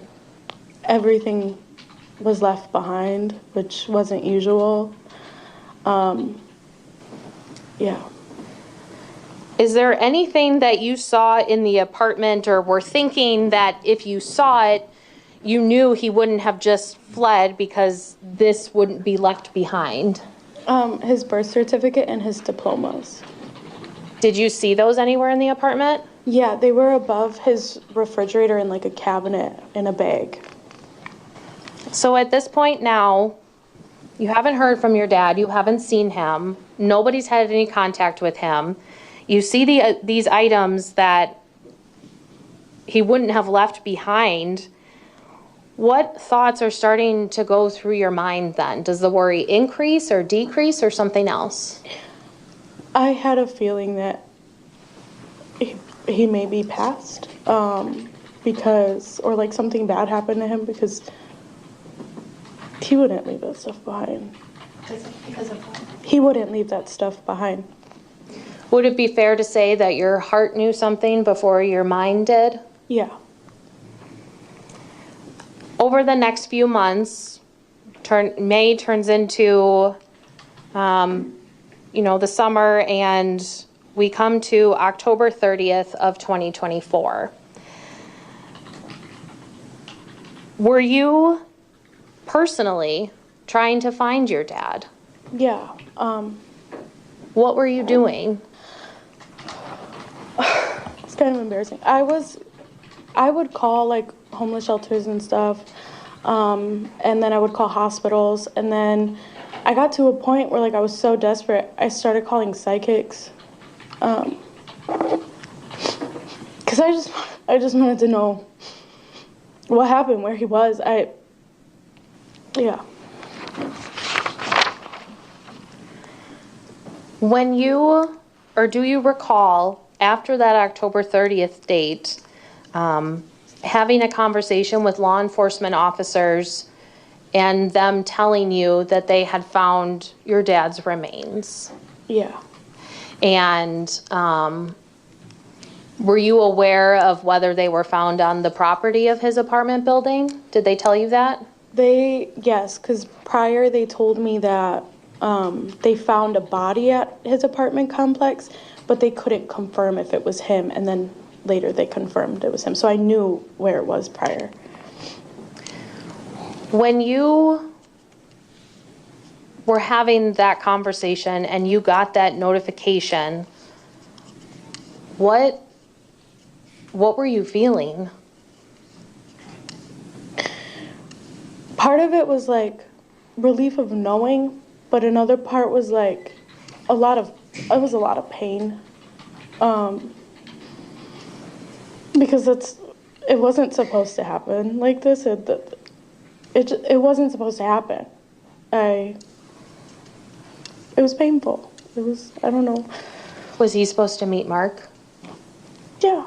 Was he supposed to see you graduate college? Yeah. Ms. Maldonado, what do you do for employment now? I'm a caregiver with dementia residents. And so is that one of the areas of the medical field that you were talking about maybe going back to school for, or at least in that field? Yeah. It was either going to be nursing or psychology. Okay. Yeah. And so now you take care of individuals with dementia, you said, right? Yeah. Do you work with friends, or is it like a company or something else? So I do work for a company, but I do work with my friends as well, yeah. Okay. Is that something that you enjoy? Yeah, I do really enjoy it. Okay.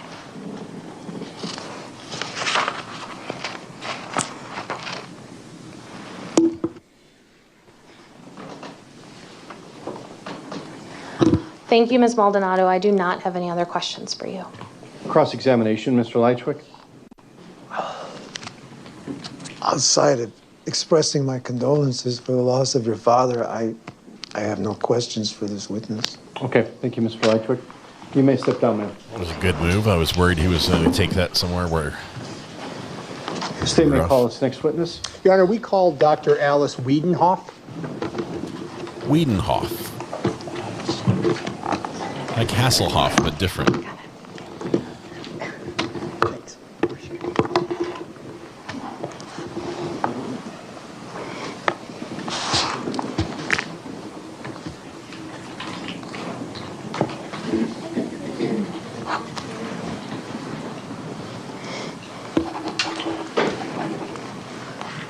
Doctor, if you would please come up to the witness stand. When you get up to the chair, remain standing and raise your right hand to be sworn by my clerk.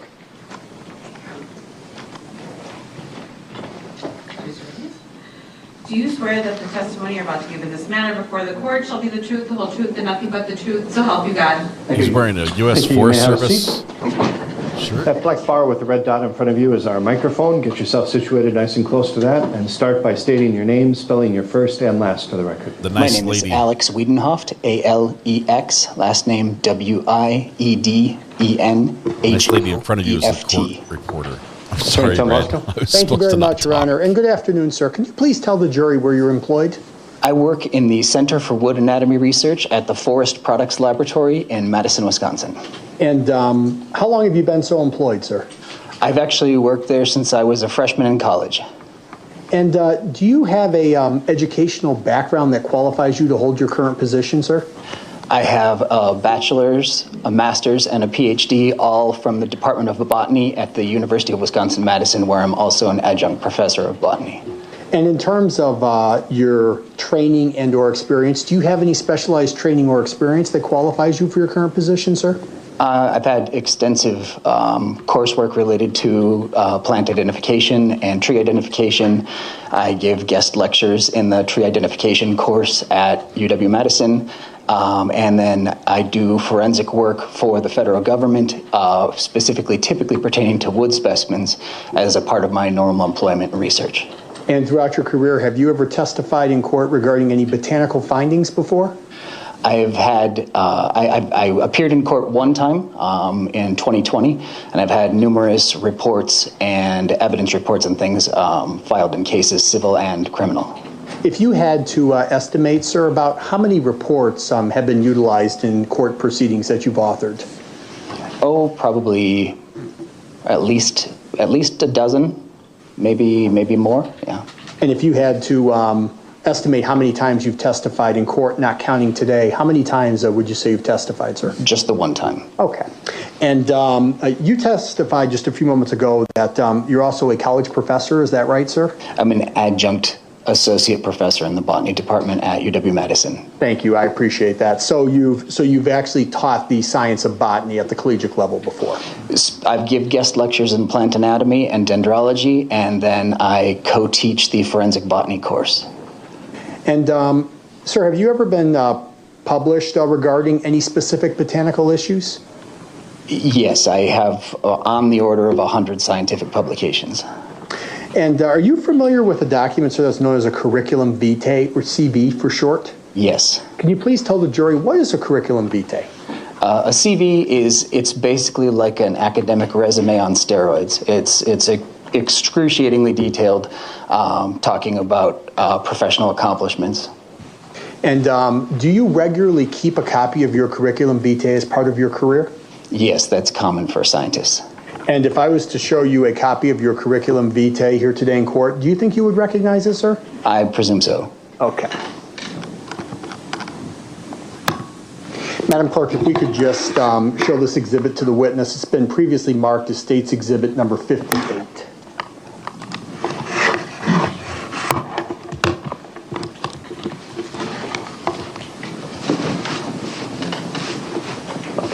So are you able to see this exhibit in front of you? I can. That is my CV. And I'm just going to scroll down here. Just this entirety of this document is 21 pages. Is that right, sir?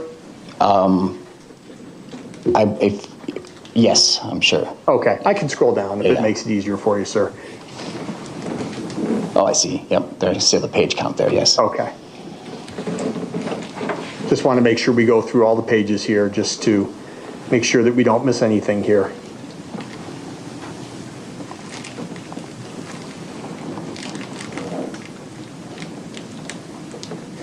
And I've scrolled down through all 21 pages of this. Is that right, sir? Yes. And this is your CV? It is. Okay. Your Honor, right now move the exhibit into evidence and ask that it be received. Any objection, Mr. No Lychwick? objection. It will be received.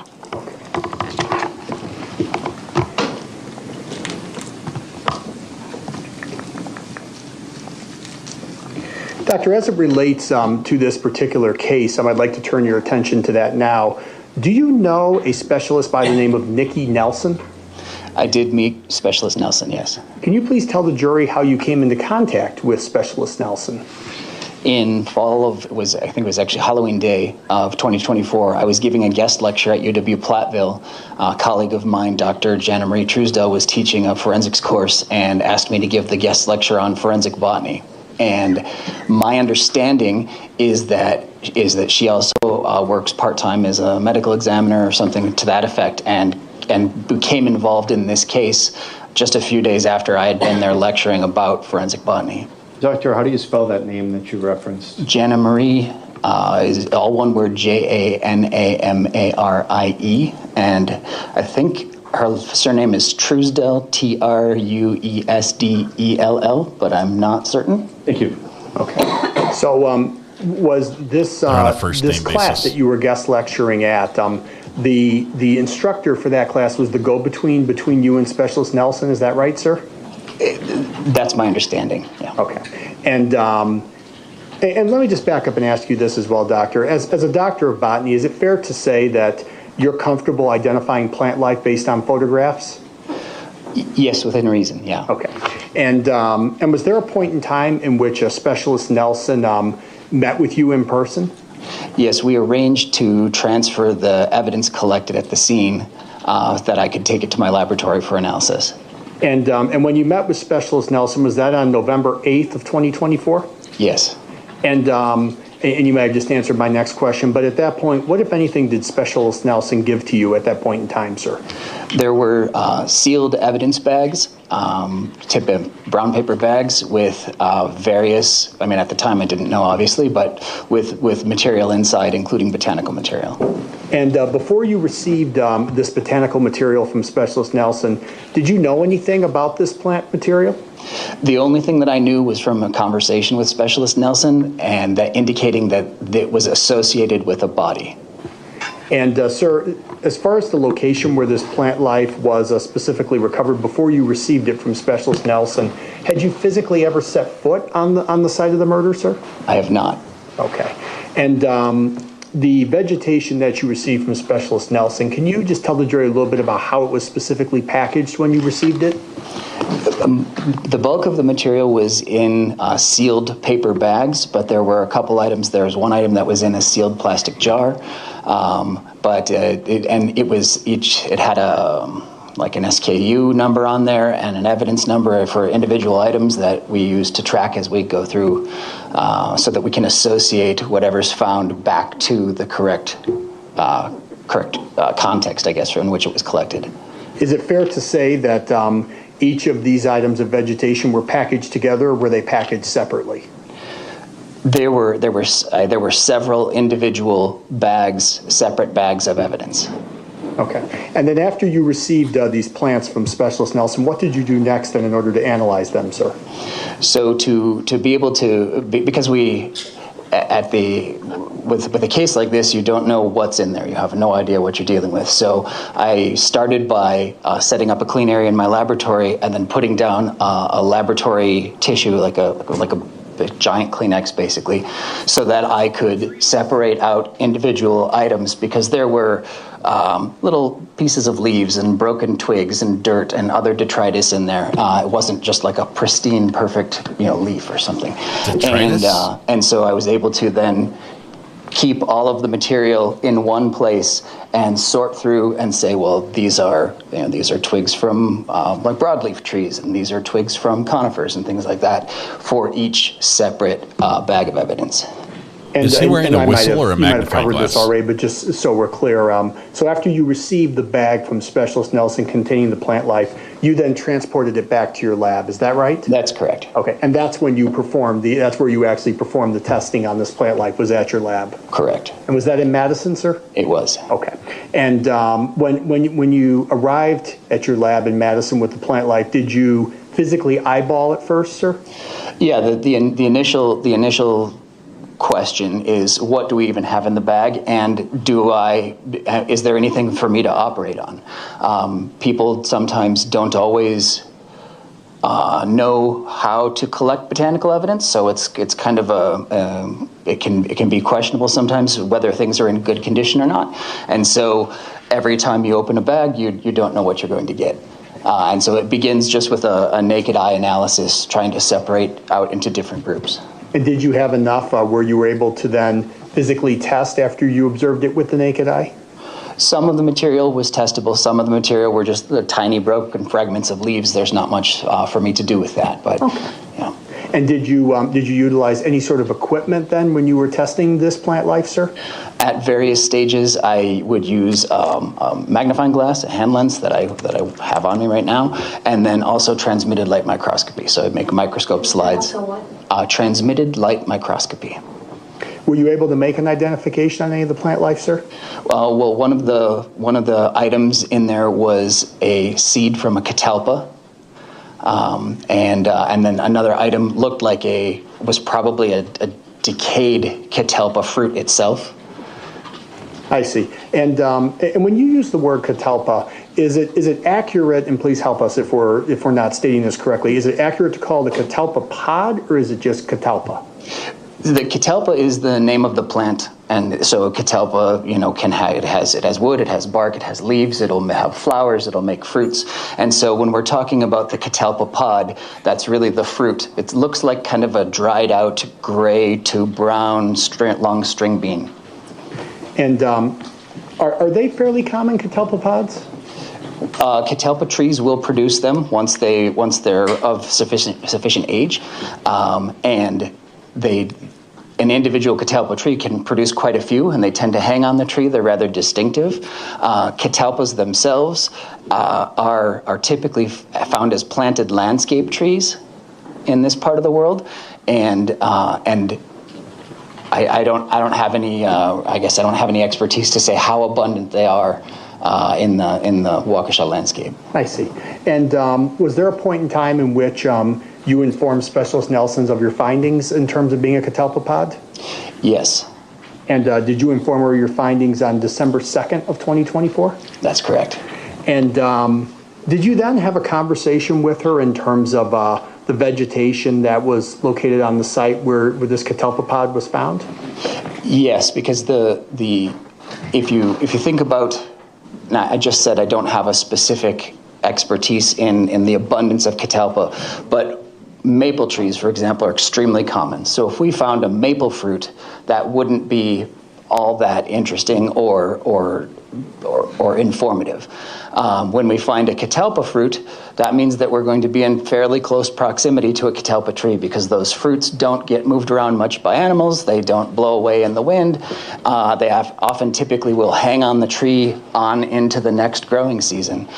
So typically you would expect to find a catalpa in fairly close proximity to where you would find a catalpa fruit. Was there a point in time, sir, in which you asked Specialist Nelson to go back to the scene where this catalpa pod was found and do something for you at that particular site, sir? Just to see if there was, in fact, a catalpa nearby. And do you know whether she actually did that for you, sir? She did. And do you know whether she later sent you some pictures of what she had located at that particular location? That's correct. She sent me a picture of a catalpa fruit. And if I showed you those pictures here today in court, would you recognize them, sir? I believe so. Okay.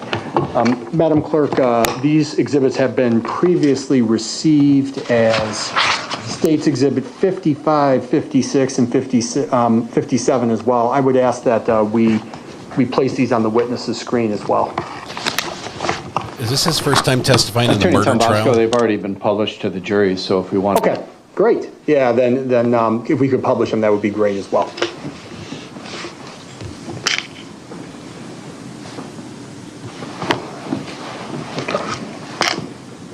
Doctor, this has been previously received as State's Exhibit number 56. Are you able to see that, sir? I can. Okay. This looks like 55. Oh, 55, excuse me. I apologize.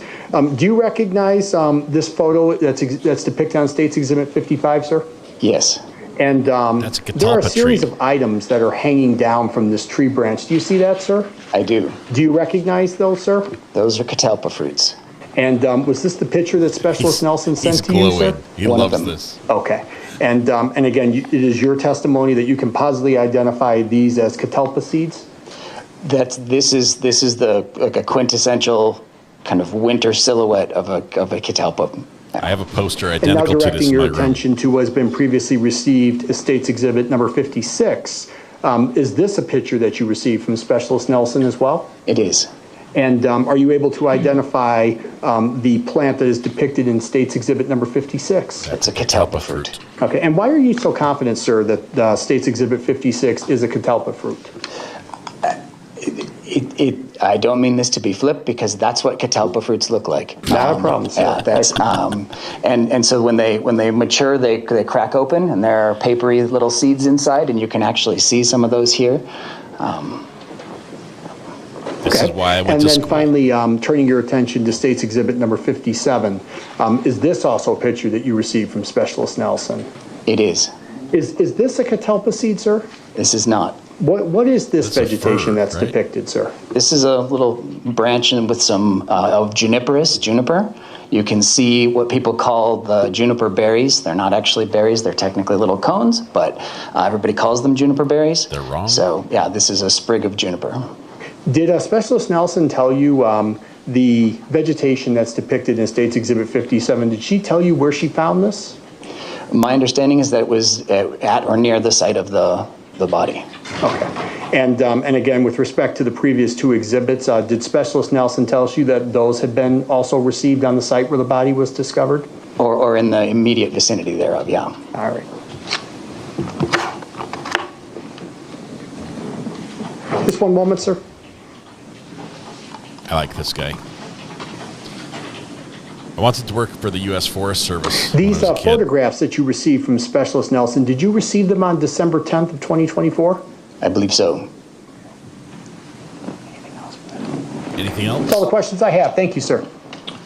Mr. Lychwick, cross-examination? No questions. Okay, doctor, you may step down. Thank you. Thank you.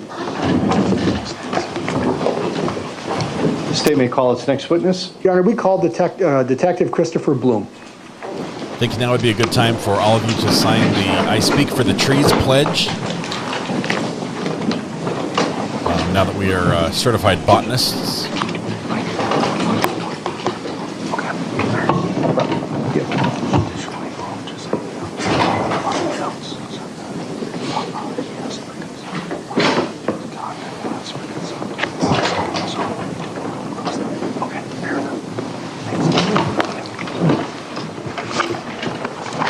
Such a noisy courtroom.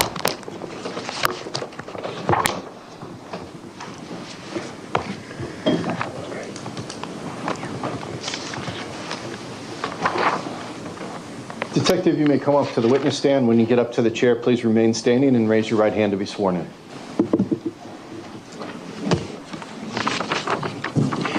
Do you swear that the testimony you're about to give in this matter before the court shall be the truth, the whole truth, and nothing but the truth? So help you God. I do. Thank you. You may have a seat. Get yourself situated nice and close to the microphone in front of you. And start by stating your name, spelling both your first and last for the record. First name is Christopher. Last name is Bloom. Christopher, Christopher. Last name is Bloom, Bloom. You may go ahead. Thank you very much, and good afternoon. Is it detective or specialist? To make sure I'm calling you by your right title, sir. I'm a detective. Okay. Detective Bloom, which agency do you work for, sir? The City of Waukesha Police Department. And how long have you been employed with the Waukesha Police Department, sir? A little over 12 years. Directing your attention to November 4th of 2024, did you respond to a particular storage unit at 1512 East North Street? Yes. And did that storage unit belong to the deceased individual in this case, sir? Yes, it did. And did you recover any items of significance at that particular individual's storage unit? Yes. And what was that item, sir? There was a miter saw that had been rented from Home Depot by the victim in this case. Do you know when the victim rented that miter saw, sir, based on the investigation? Yes. When was it rented, sir? On April 14th, 2024. And how do you know that, sir? One of my partners recovered video surveillance from the Home Depot located in Delafield, Wisconsin, that showed the victim, Carlos Maldonado, taking possession of that miter saw. Just 1 second, sir. Okay. How many of you have rented a tool at Home Detective, Depot? do you know an individual by the name of Nathan Poley? Yes. How do you know Mr. Poley? He resided at 1512 East North Street, unit number 1. He was a maintenance man or groundkeeper that would do work on the property. And just to remind the jury, 1512 East North Street, was that the same address where Mr. Maldonado was also found in this case? Yes, Carlos was found on the property of 1512 East North Street. And was there a point in time, sir, in which you had a conversation with Mr. Poley? Yes. And was that on November 2nd of 2024? I spoke with Nathan on Friday, November 1st, 2024. Okay. And was there a point in time in which you asked Mr. Poley for consent to do something particularly? Yes. And did you ask him for consent to search his apartment? Formally on November 2nd, which would have been a Saturday, he provided consent to Detective Condon to search his apartment, his vehicles, his storage unit, and he consented to provide buccal swabs for testing.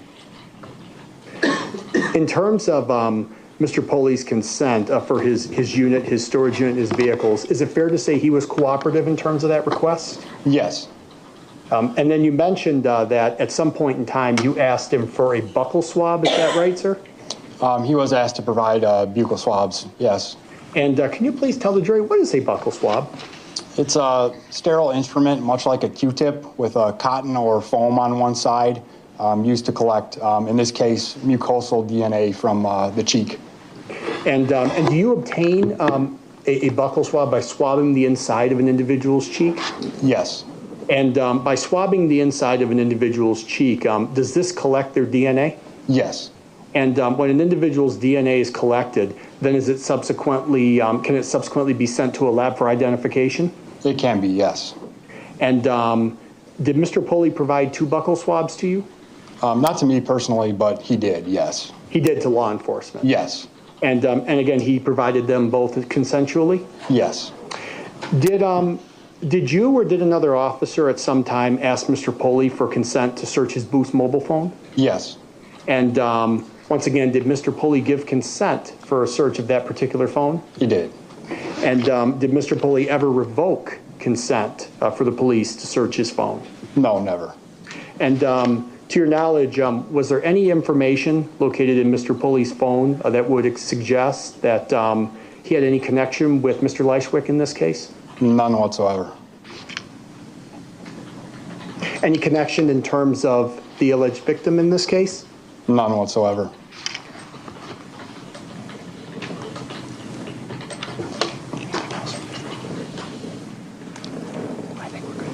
That's all I have. Thank you, sir. Thank you.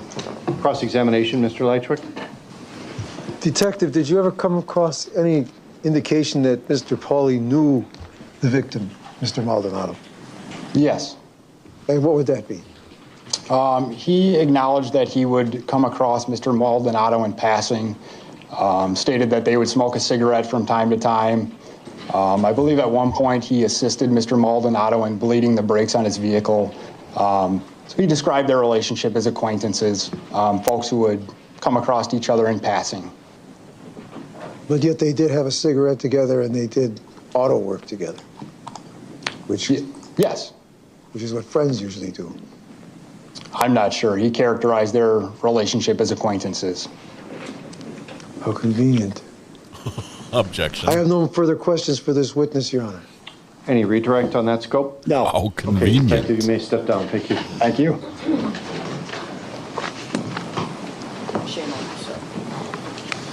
How convenient. State can call its next witness. The state calls Detective Lucas Hallmark.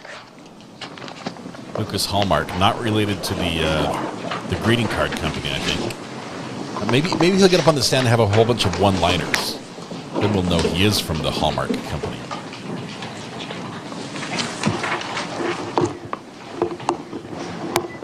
Detective, you can come up to the witness stand. When you get up here, please remain standing and raise your right hand to be sworn in by the clerk. Do you swear that the testimony you're about to give in this matter before the court shall be the truth, the whole truth, and nothing but the truth? I do. Thank you. You can have a seat. Please position yourself nice and close to the microphone, and when you are ready, start by stating your name, spelling your first and last for the record. Lucas Hallmark, Lukas, Hallmark, Hallmark. Sir, how are you employed? City Waukesha Police Department. As a police detective? Correct. How long have you been with the Waukesha Police Department? Approximately 19 years. And as a detective with the Waukesha Police Department, do you have a specific type of case that you investigate, or is it more of everyone investigates a little bit of everything? I am assigned specifically to financial crime, so white-collar, fraud, embezzlement, those type of crimes. When there is a death investigation within the jurisdiction of the City of Waukesha Police Department, are there times where detectives who may not necessarily only investigate homicides might pitch in to assist in the investigation with whatever additional work might need to be completed? Yes.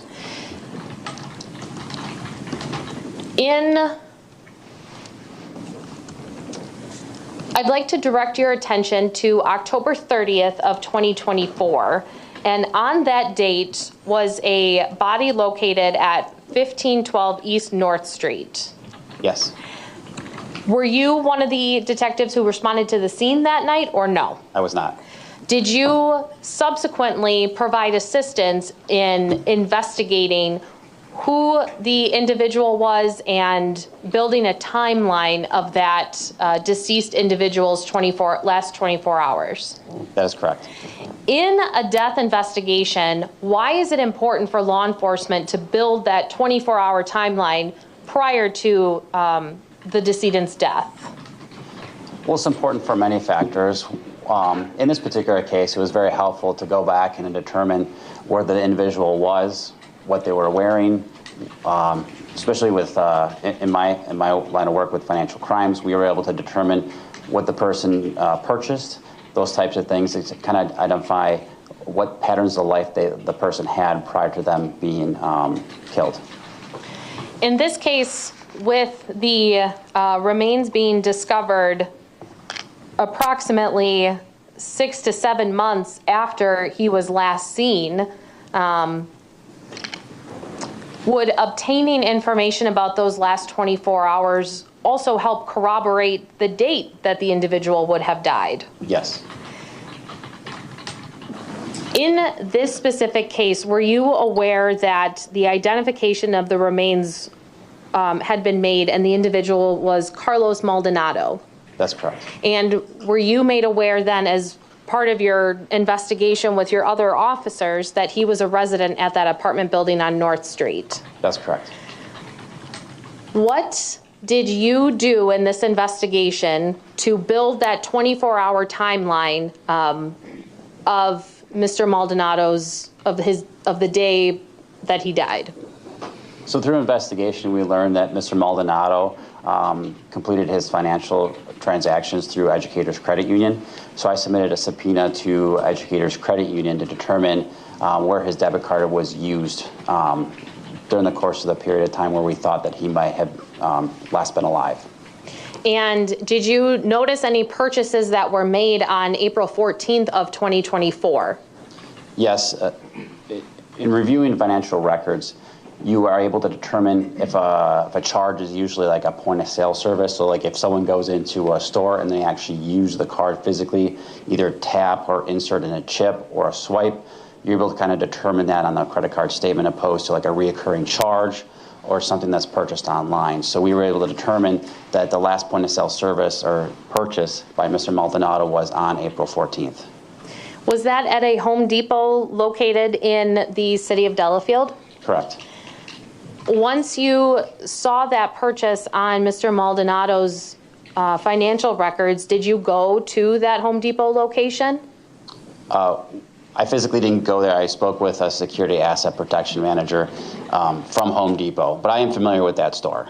Okay, have you been there before? I have. And having been there before, would you be familiar with the layout if you saw it on surveillance video? Yes. And are you aware of this particular Home Depot store, but Home Depots in general have video surveillance cameras throughout their stores? Correct. And have you, in prior investigations, even if it's a financial crimes case, obtained or been asked to obtain video surveillance from either Home Depot or Menards or any other stores like that? Yes. And are you aware too, if Home Depot, as with any store, in their normal course of business, they keep receipts or copies of rental contracts when individuals or customers come in to either rent or make a purchase? Yes. And did you, based upon Mr. Maldonado's visit to the Home Depot on April 14th, obtain any paper documents or receive any of those of that nature, whether it was a rental agreement or a receipt or something like that? I did. There was 2 documents that I received. One was a rental for a miter saw at the tool rental area, and the other one was a transaction, like a purchase transaction of items that he actually purchased there. Madam Clerk, can you please turn on the screen in front of the witness? Yes.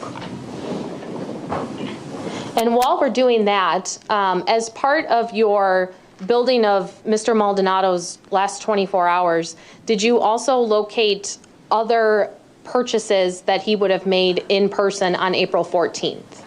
Yes. Was one of those locations a Quick Trip in Waukesha?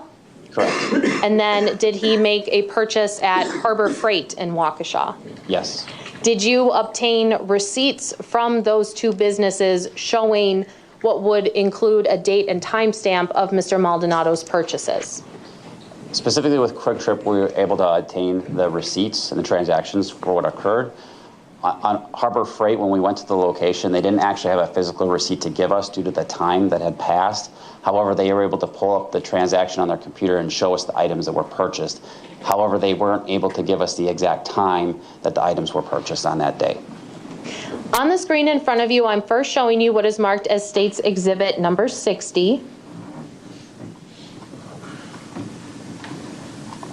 61. Got a lot of companies added to this list. Still waiting on the Walmart. 62. 63. 64. And then Exhibit 59. Have you seen each of those exhibits prior to your testimony today? I have. Would those be the either video or documents or screenshot from Harbor Freight that you just referenced? Yes. I would move exhibits 60 through 64 and 59 into evidence and ask to publish to the jury. Mr. Lychwick, any objection to receiving those exhibits? No. They will be received. Any objection to publication? No. They will be published as well.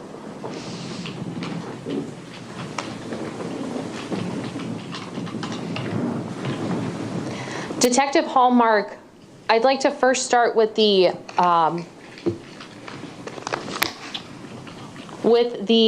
financial statement for Mr. Maldonado.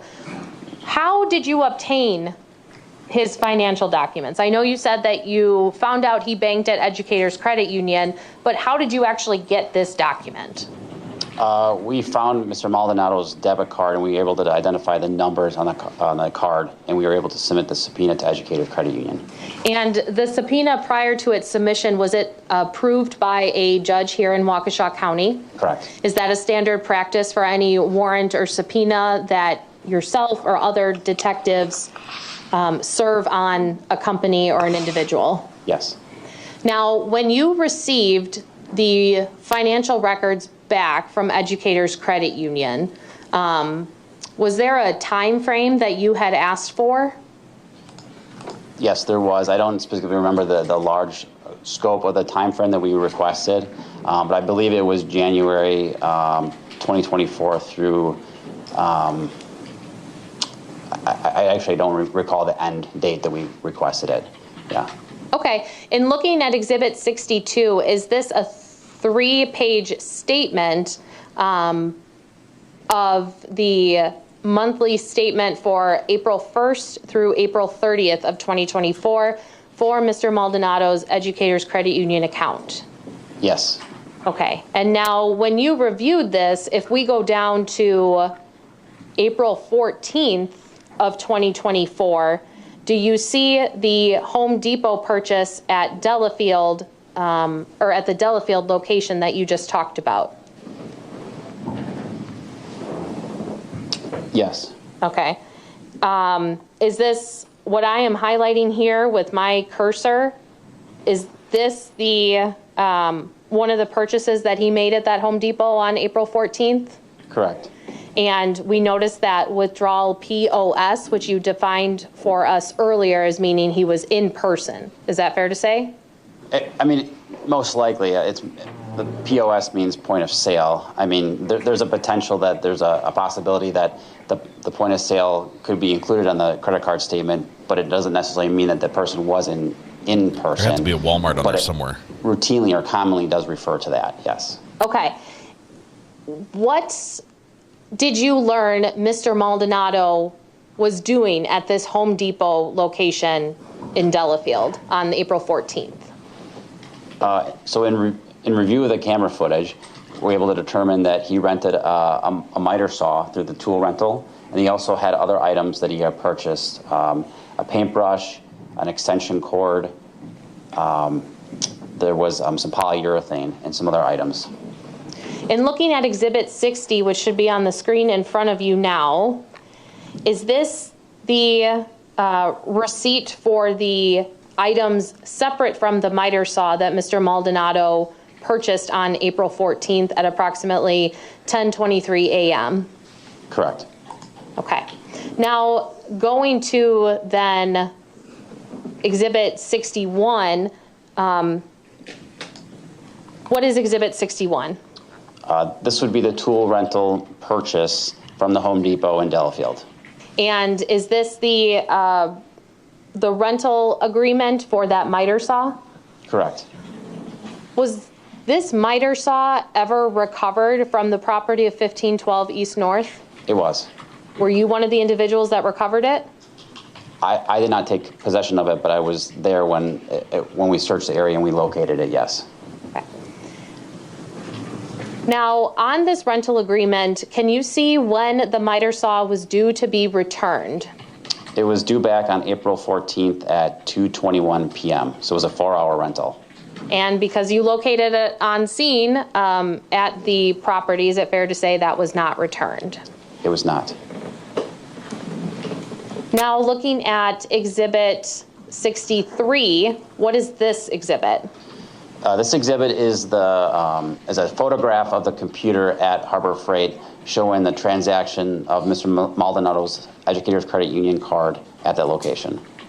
And we can see the transaction date on the right-hand side of Exhibit 63, and that's April 14th of 2024. Is that correct? Yes. Then going to Exhibit 64, what is this? This is a receipt of a transaction that occurred at Quick Trip, store number 527, which is located at, I think it's 1700 Pewaukee Road in Waukesha, Wisconsin. After April 14th of 2024, were you able to see any other activity on Mr. Maldonado's educator's account or any other financial records that you got? There was some activity after the 14th, yes. And what kind of activity was that? There was a charge for Instacart for, I don't know the exact amount, it was for like $100 some. And that we later submitted a subpoena to Instacart as well to determine what that charge was for, and we learned it was a reoccurring subscription fee. So it was already set up. It wasn't Mr. Maldonado making a purchase through Instacart. Correct. $100 Instacart recurring fee? I do not have any other questions for this witness. Thank you. All right, cross-examination, Mr. Lychwick. Expensive. I have no recurring questions either. Detective Enos. Actually, Judge, I did just think of one more question that I forgot to ask Detective Hallmark since he's still here. All right, I'll allow Detective to be recalled because he's still in order. There were no cross-examination questions, but I'll allow Mr. Lychwick to ask a cross-examination question if it's Yes. warranted. Detective, you may sit down again. Attorney Thompson. Thank you. Detective Hallmark, I apologize. We talked about video surveillance, but I did not play it with you. I'm showing you what is marked as State's Exhibit number 59. What are we looking at here? It'll take a moment for the screen to come up. All right, it's up. Thank you. What are we looking at Exhibit 59? This is the tool rental area for the Home Depot in Delafield. The camera's pointing down towards the clerk cashier area. And if you look to the screen to the left is where Mr. Maldonado is standing with a cart with a 4x4 piece of wood. And he's got a darker color pants and a gray shirt and a blue hat. And then that's the actual entrance to the store. And if you look to the right, out that way towards the garbage can, that is the exit out towards the parking lot.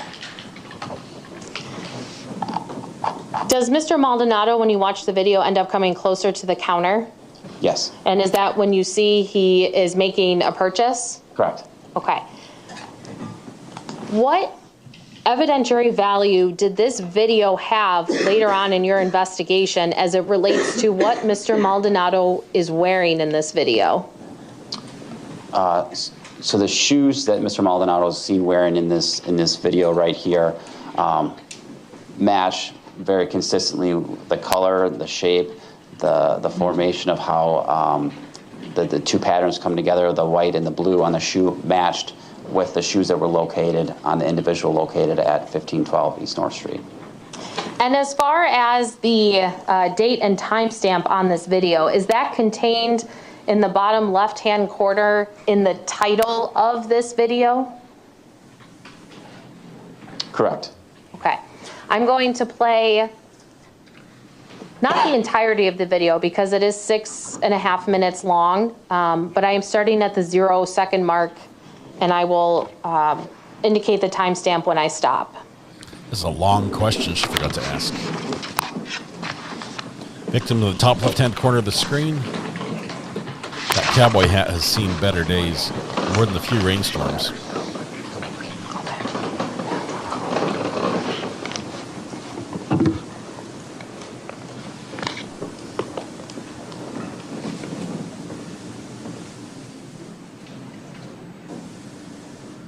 I've rented trailers. I think I've rented a chainsaw. That's what I rent for.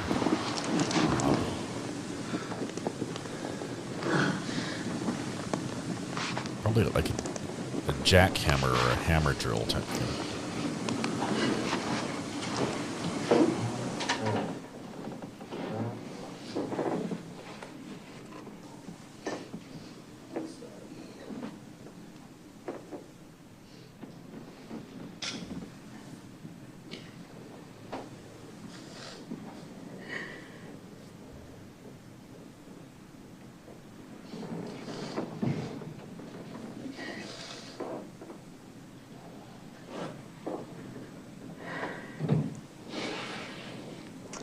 I am pausing at 1 minute and 5 seconds.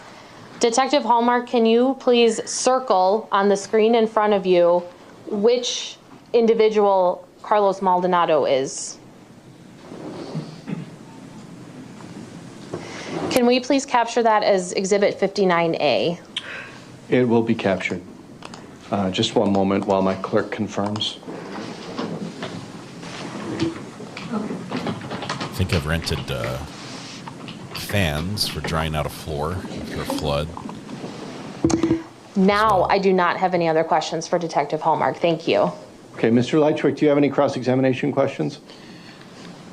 Not for the detective, but since the prosecution enjoyed re-examining this witness, I think it would only be fair that I could re-cross-examine Ms. Glenda Rose.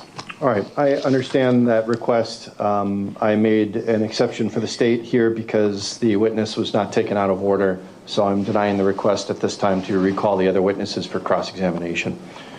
All right, Detective, you may step down. Thank you. Attorney Thompson, timing-wise, do you want to call another witness at this time? I had one on the way. I'm not sure if she is in the hallway right now. Otherwise, oh, she is now. Let's call the witness, and we'll go till, I don't want to go all the way till 5 because it's been a long day, but let's take some testimony as long as our witness is available. Thank you. The state calls Detective Jessica Barrett.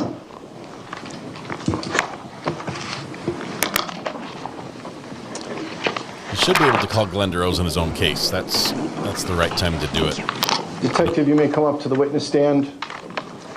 When you get up here, please remain standing and raise your right hand to be sworn by our clerk.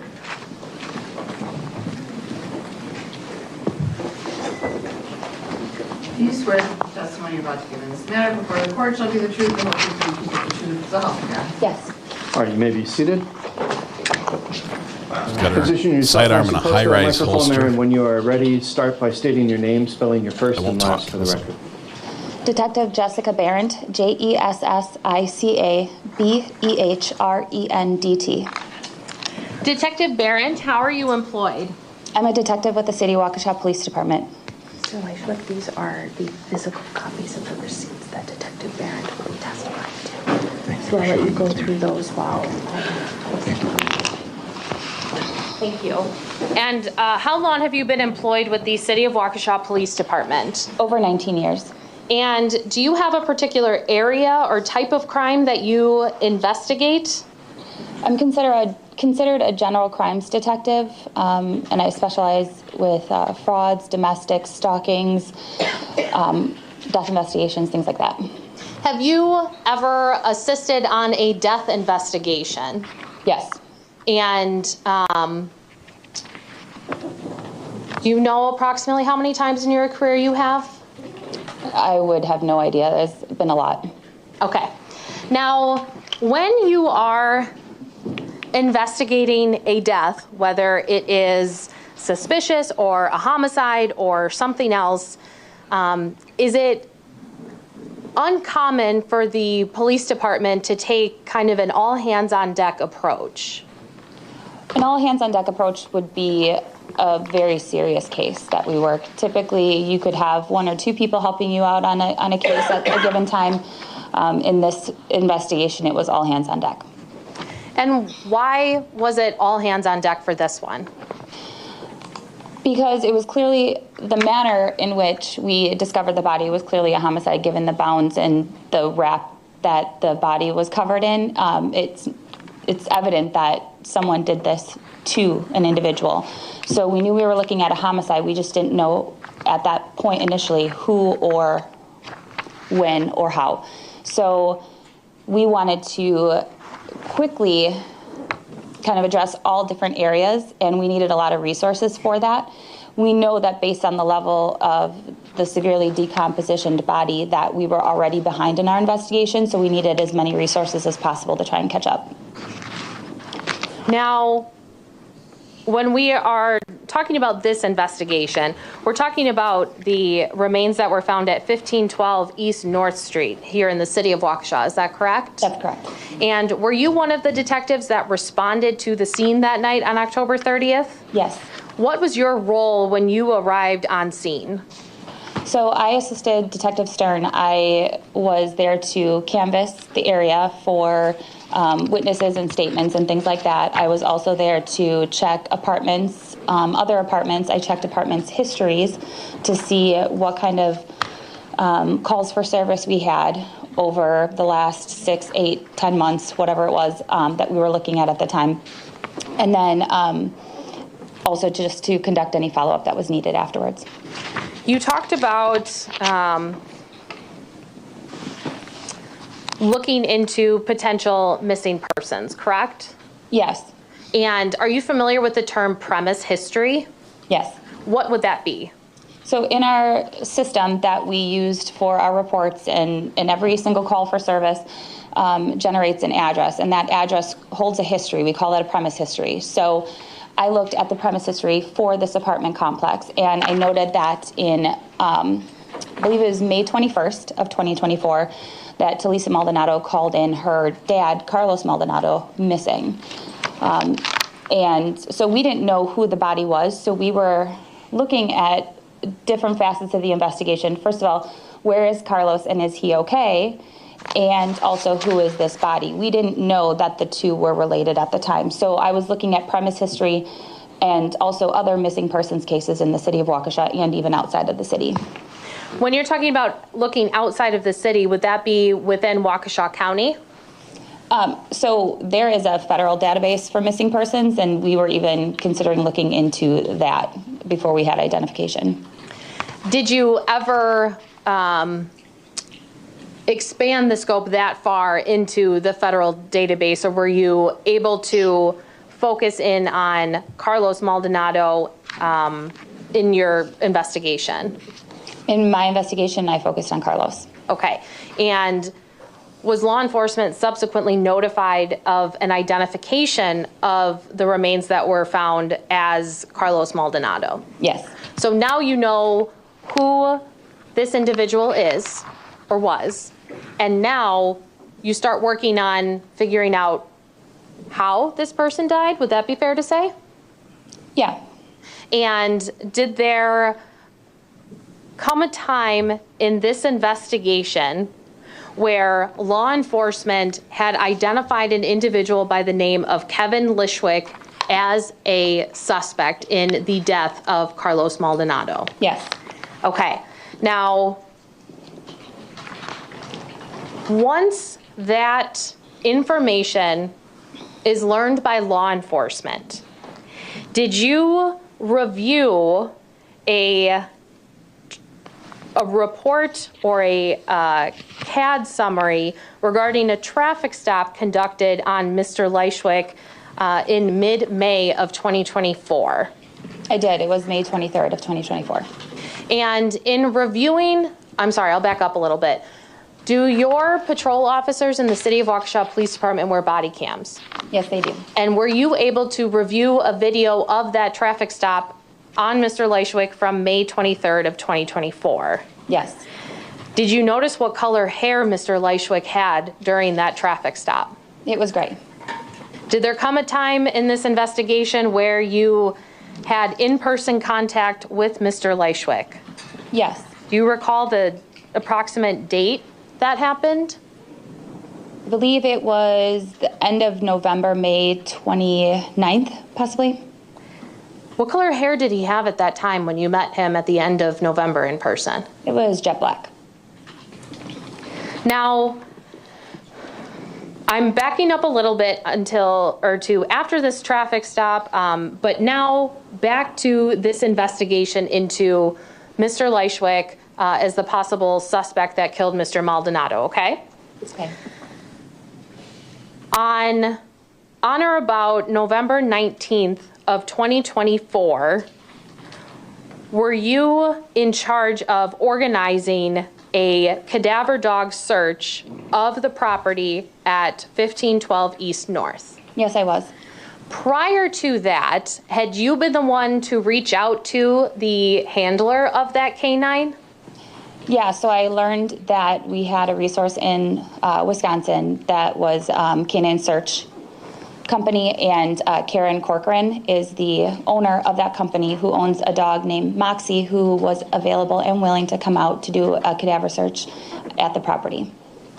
Prior to that search occurring, did you conduct any kind of premise history of the apartment complex on North Street, specifically related to deaths on the property? Yes, I did. Why did you do that? Because Karen, the owner of the dog, had informed me that the dog may hit on areas where there is previous death investigations, even if it has been some time. So I wanted to look at the premise history of that apartment complex to check any death investigations or deaths that were reported, or any significant exchanges of bodily fluid. For example, there was a stabbing there in 2017 in the driveway and the common hallway in the downstairs portion. So we wanted to make sure that the dog wasn't going to hit on something that would adversely affect the results of the canine. And so part of this premise history from your end is trying to protect the integrity of any subsequent search or alert by this dog. Is that fair to say? Yes.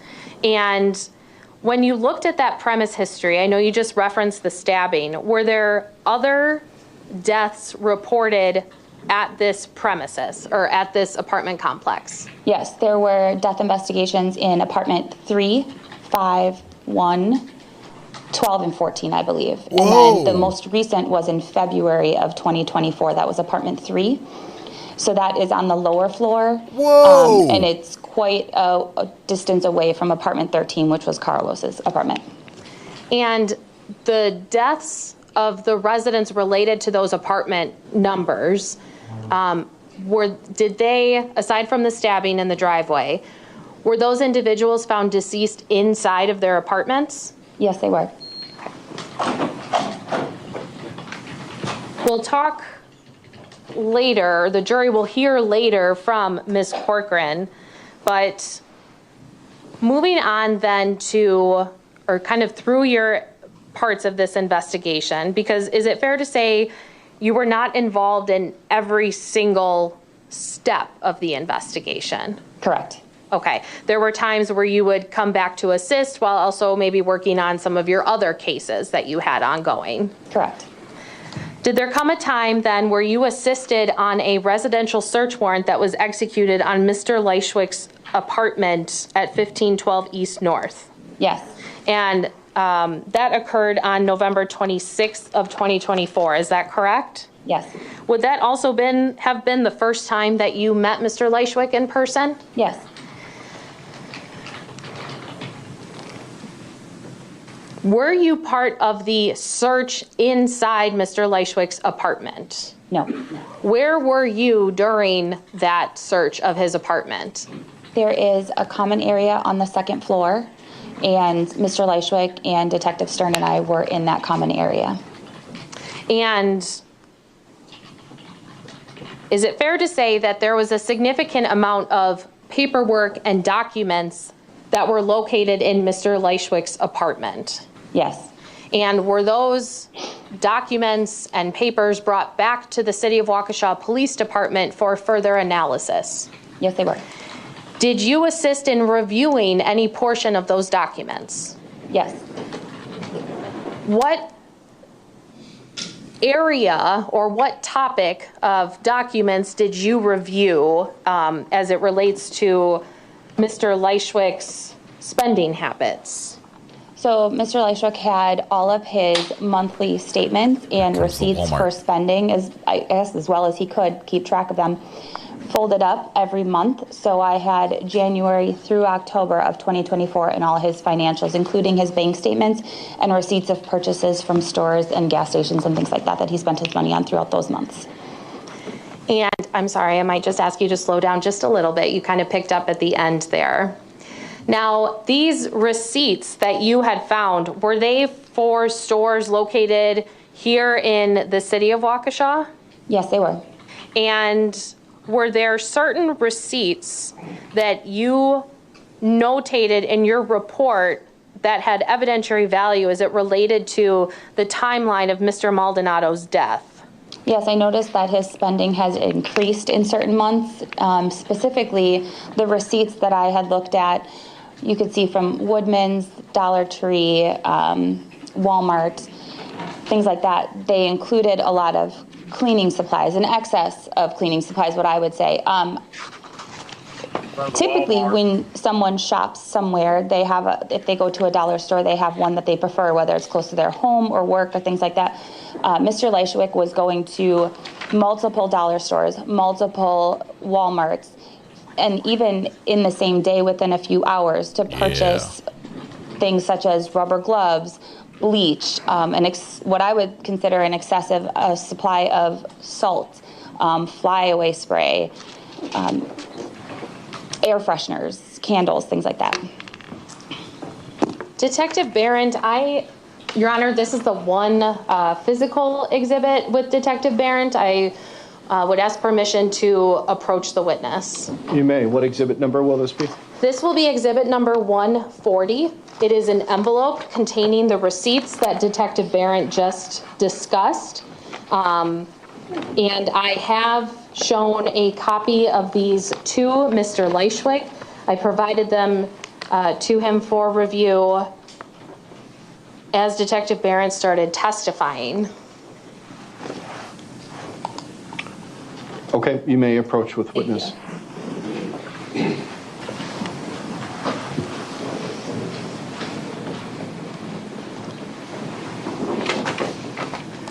Okay, Detective Barron, I'm showing you what's marked as State's Exhibit number 140. Can you go through those, flip through them, and let me know when you're finished?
Okay, I'm finished. Exhibit 140, are those some of the receipts that you discussed reviewing back at the police department that were taken from Mr. Lychwick's apartment? Yes. And before I keep going, do you see the individual whose apartment was searched, Kevin Lychwick? Do you see him in court today? Yes, I do. Can you please identify him by where he is seated and article of clothing he's wearing? He's seated right there with the gray suit on and gray hair and glasses. I would ask the record to reflect the identification of the defendant by this witness. All right, the jury will make that determination. Thank you. Now, The jury will I'd make like that to determination. focus on a particular It's a funny way to say timeline it. of these receipts. So noted. Greeners, thanks for the Walmart gifts. Were you made for their aware gifted during your membership. investigation that Mr. Maldonado's date of death was determined to be April 14th of 2024? Yes. And so if we focus on the receipts that you reviewed after that date, those would be included in the receipts you have in front of you, is that correct? Yes. Starting with April 15th of 2024, the day after Mr. Maldonado's death, there was a purchase by Mr. Lychwick at Dollar Tree on Sunset Drive in Waukesha. Do you see that receipt? Yes, I do. And what can you tell was the item purchased during that visit? It's abbreviated, but it's long cuff gloved, a box size large. Okay. Now, Dishwashing gloves. Love true crimes. is Thanks there for a 5 receipt gifted memberships. from the Dollar Tree there with you on or about the same date where he purchased Scrub Buddies heavy duty? Heavy duty. Hang on, we're having some audio issues.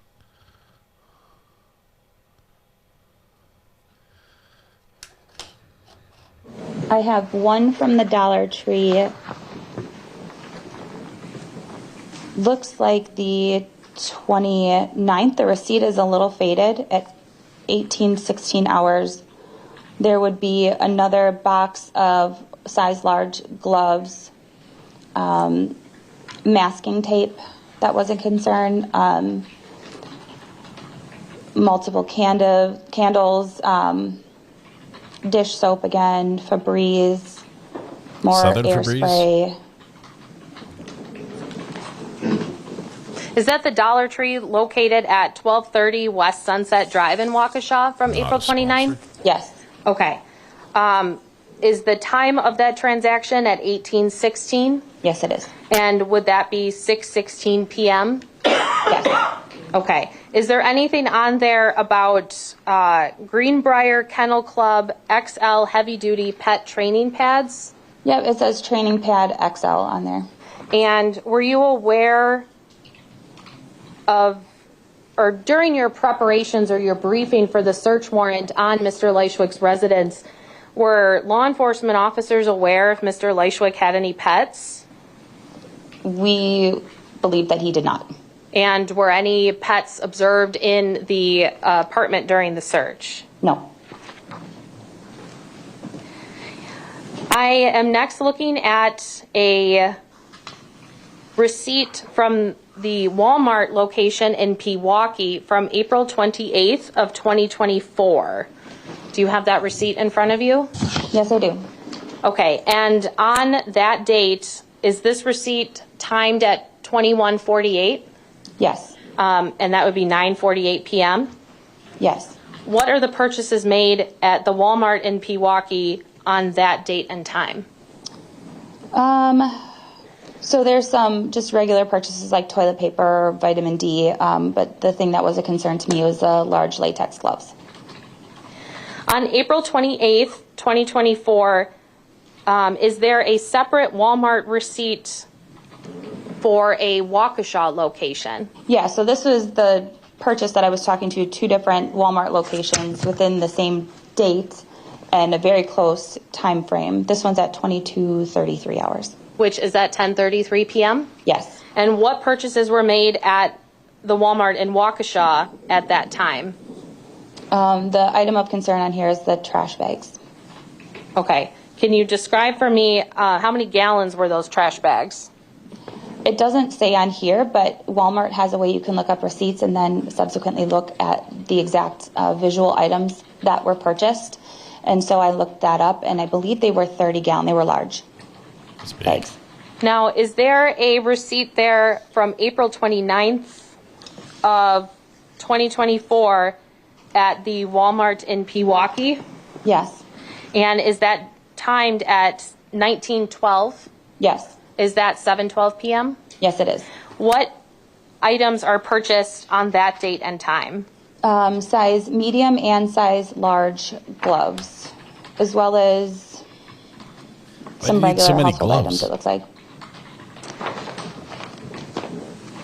In looking at a Dollar Tree receipt from May 7th of 2024 from the 120 East Sunset Drive location in Waukesha, do you see that? Yes, I do. Okay, and is the time of that transaction 18:12? Yes. Is that 6:12 p.m.? Yes, it is. What was purchased at that time? 64 ounces of bleach. On May 13th of 2024, is there a Woodman's receipt that you recovered?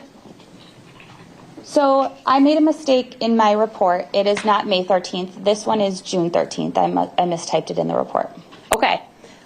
Is it from Woodman's? It is. It's the same time, 6:53 p.m. Okay, that was my next question. Did it say 18:53, but you said that's 6:53 p.m.? Yes. And what was purchased at that time? So Woodman's, one of the issues that I had with the financials of Lychwick, if you don't mind me backing up for a second, his May bank statement was not included. It was just a printout that he had of some things, and I could see that he went to Woodman's several times. So I asked Woodman's to provide copies of the receipts from the store. So that's why these receipts are a bit different. And he did purchase quite a few regular household items, food, things like that. The items of concern for me on this receipt is 3 separate purchases of iodized salt. It's 26 ounces each, so 78 ounces of salt, which is it's just shy of 5 pounds of salt, which I felt was excessive for an individual who lives alone. Some people cook. A 70-ounce bottle of blue dish soap and a 30-ounce bottle of white tea antibacterial soap. And the rest, like I said, is just regular household items or groceries. Was there a purchase you noted on May 16th of 2024 at Woodman's at a transaction time of 10:10? Yes. And what, if anything, caught your attention on that particular purchase? Tide Hygienic Clean Free Liquid, 146 ounces, which I thought was a lot for one person. Hefty multi-purpose strong trash bags, 56 count. Simply Done heavy duty scouring pads, 3 count. And 2 pounds total of Food Club baking soda. On the last one I'm looking at here, on May 16th of 2024, was there a Walmart receipt from the Waukesha location for a transaction time of 12:58 p.m.? Yes, there is. And what was purchased then? 30-gallon trash bags. In reviewing the totality of the either receipts or other financial records from Mr. Lychwick's apartment, did you notice any change in the pattern of purchases as it specifically relates to garbage bags on or about the time that Mr. Maldonado was killed and after? Yes, so according to the bank statements and receipts and things that I looked over, there seemed to be an excessive amount of purchases regarding cleaning supplies and trash bags and things like that in April, May, and June.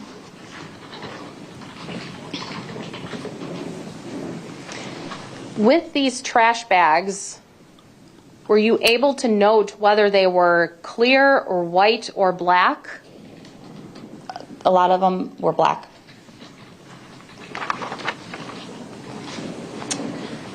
I'm skipping ahead a little bit, as the jurors will hear from other witnesses kind of in between, but did there come a time where Mr. Lychwick was arrested? Yes. Okay, Attorney Thompson, I'm going to stop here in the interest of time. I don't want to stop mid-witness, but we've been going all day here. So it's 4:45, ladies and gentlemen. I think we're going to take a break for the evening at this point. Unless, Attorney Thompson, you were on the verge of finishing. This was my last topic. Okay. Then let's continue. We'll go just a few more minutes. I'll certainly allow Mr. Lychwick a chance to cross-examine too, but go ahead then. Thank you. The end is near, guys. I'm sorry, I lost my train of thought. No, I know. Sorry. Thank you. You just indicated that Mr. Lychwick had been arrested at the conclusion of this investigation. Is that correct? Yes. And was he brought back to the City of Waukesha Police Department? Yes. Was he in an interview room with Detective Stern when you entered the room? Yes. And did you tell, or what was your reason for going in the room? I was assisting in the interview, and I also obtained buccal swabs from a DNA warrant that we obtained for Mr. Lychwick. And you were the one then personally who would have taken those swabs from that buccal kit and swabbed the inside of Mr. Lychwick's mouth? Yes. Once you executed that warrant for his buccal swabs, what did you do with those swabs then? So those swabs, I used gloves and I remained in my custody until I was able to place them on our inventory, which is a secured location that's locked, and then that's essentially sent to the crime lab through our specialists. Okay.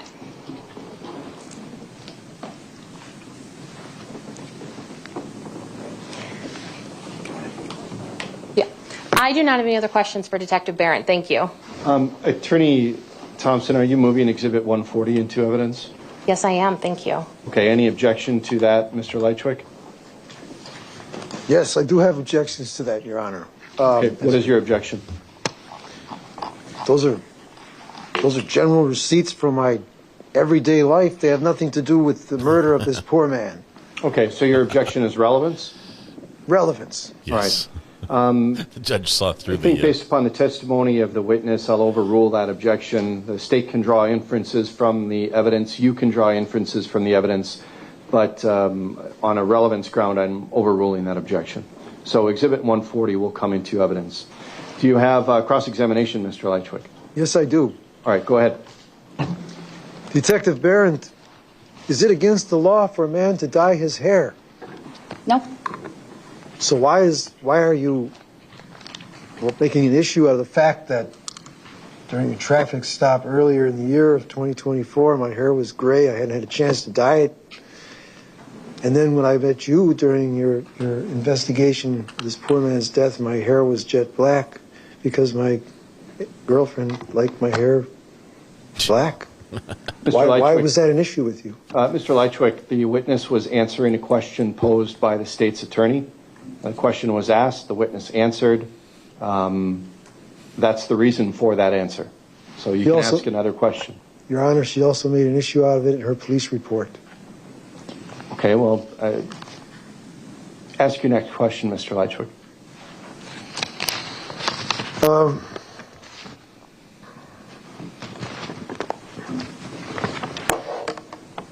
So then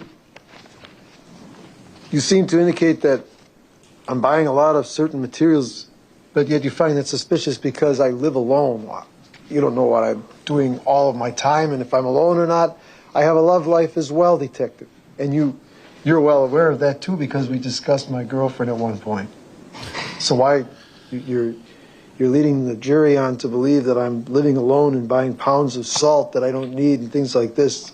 It's just an exaggeration, which is quite a habit with you and Detective Stern during this investigation into my private life and trying to link me to this crime. All right, Mr. Lychwick, you have to ask questions. You cannot testify, and you can't editorialize either. So if you have a question for this witness, now is your time to ask it. Why would you think, why would you assume that I'm living alone, and, why would you insinuate that I'm buying all these materials for my private life and that they have something to do with something they do not, the death of this poor man? Can you restate that question? I didn't understand what you're asking in that. It was a little long-winded. How can you come to the conclusion that I'm living alone all the time when you don't personally know me? And how can you make assumptions as to what I'm buying is in association with my private life? Okay, so to answer your question about how can I assume that you live alone, you told me. And I am just making observations based on the receipts and purchases that coincide with some of the items that we located on Carlos Maldonado's body. But Detective, I told you I don't live alone all the time. I had at that time a love life, and I was seeing somebody else as I was breaking off my relationship with the woman we discussed. I was already starting another relationship with another woman. I was not all the time living alone. Okay, Mr. Lychwick, I'm going to instruct the jury to disregard any potential testimony of Mr. Lychwick at this time. Mr. Lychwick, you have to ask a question. You cannot testify at this time. He's more so offended. Ask a question, make a statement in the form of a question for this witness to answer. Offended that you would think I don't have a love life. How could you come to the conclusion that I'm living alone all the time when you don't know me personally and you're not there all the time to see what I'm doing, Detective? Like I stated before, you told me that you were living alone and that your girlfriend lived out of state. She did not live with you. There was nothing in the residence to indicate anybody, let alone a female, was living inside the residence. Okay, Detective, but how do you know how much time we spent together? I do not. That's correct. That's correct. You won one. Good job, sir. My personal habits and what I buy, I mean, there again, you don't know me personally, do you? No. So how could you assume that whatever I'm buying is out of character, out of order for somebody to buy, particularly what I bought? Can you restate the question? Sure. How can I assume? How could you attach such significance as to connect what my personal habits are and my personal tastes are with your investigation? Because about 4.875 pounds of salt for a man that lives alone seemed excessive to me, especially when during the course of the search warrant we did not find an excessive amount of salt. These are just observations I made that may or may not be connected to this case. They're just observations that you made. Correct. I have no further questions for this witness at this time. Okay, thank you. I'm not sure I want to know about his love life. Okay, Detective, you may step down. I'll take Exhibit 140. Thank you. All right, now, ladies and gentlemen, we are going to break for the day. So, a couple things. I recognize that we've had a long day today, and I appreciate your patience and your attention throughout the day. This case is not ready for you to decide. It's not ready for even preliminary deliberations to take place. So when you go home tonight, don't discuss this case with loved ones. Don't talk about what you heard. Don't ask them what they heard about this case, if anything. If you come across any news reports or any stories about this on social media or the news, please turn it off or close your web browser or whatever you need to do to avoid reading or seeing anything about this case. Ultimately, you will have to decide this case based only upon what you hear in court and what I have allowed you to hear as evidence in this case. So also, please don't discuss this case with each other and don't start deliberations. Aside from that, get some rest tonight, and we will see you at 8:30 tomorrow morning. We'll resume the testimony at that time. Thank you. All rise. Oh my goodness. What a wonderful start to this trial up in Wisconsin, where once again we are back with a pro se defendant who claims that he did not choose to be pro se, and this is being forced upon him. It's like a page out of Daryl Brooks's journal. It's a doozy. Judge, any wise words for us? All right, you may be seated.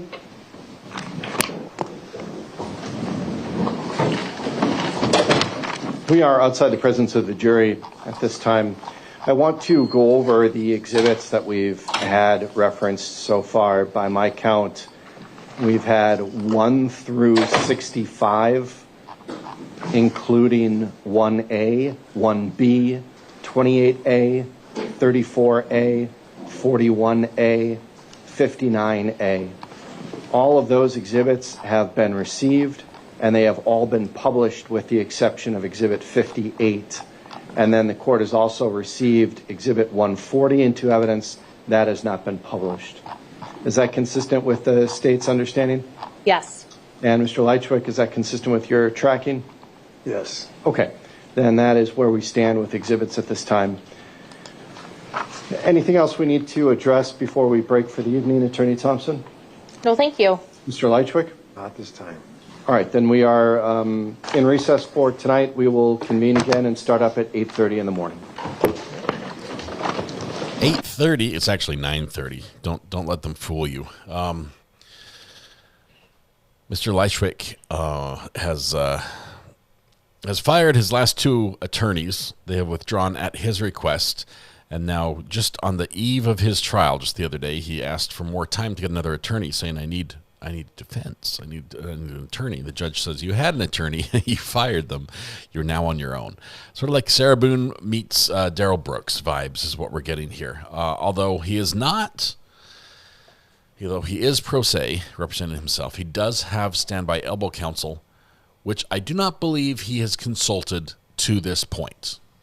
Elbow counsel has been appointed. I have not heard any reference to them made, and they're sure not volunteering a dang thing in this. They're not here to help. Like I can tell time. Yeah, I know. The big hand is on the 7.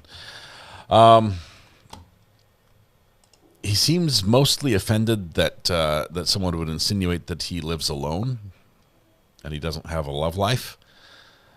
But I have to say this: what we've seen so far does not prove guilt. This does not get me beyond reasonable doubt. I could very well reasonably imagine that someone who is, the term is clean freak, someone who likes to clean or is excessive compulsive, maybe even OCD on the cleaning side, could be purchasing all these things. Now, buying them only at one specific period in their life, that's a problem. But this is over 3 months. It took 3 months to clean up the crime scene? I don't know. I'm with I'm still in the not guilty camp. I can't wait to hear the Google searches. I imagine those are going to be quite interesting. But this is going to be a fun one, and it's going quickly, believe it or not, for someone being pro se. I think the judge is doing a good job. But once the state rests, I think that the wheels are going to fall off this little race car, and it's going to grind to a painstaking halt. So, all right, that's all we have for today. It was a bit salty with the last witness. Yes, he's going to recall a couple of them because he's got some good ideas, some good questions. We've got quite a list of witnesses so far. We'll go fast. I think so. 2-3 days. Maybe the state might even arrest tomorrow. That would be cool. DB was worse, much worse. And we had like 100 pictures of the brush on top of the body. That was interesting. All right, that's all. That's everything. We're done. We're done for today. I'm gonna go back to painting my house, which I have to do. The contractors managed to repair the parts on my eaves that I wanted repaired. They're going to be back tomorrow to caulk and paint everything out there. Meanwhile, I'm going to be painting in here in my studio. I have to paint this closet now that we've drywalled it, and work. That's all I ever do. So it's a busy time. Tonight, when you go home, please hug the ones you love, smile at someone, make their day just a little bit better. Please stay safe till we go live again tomorrow at 8:30 a.m. Central Time, 9:30 Eastern. I do have to say, I got sad news today that a good friend of mine, the one I wrote my song about my grandpa about, passed away today.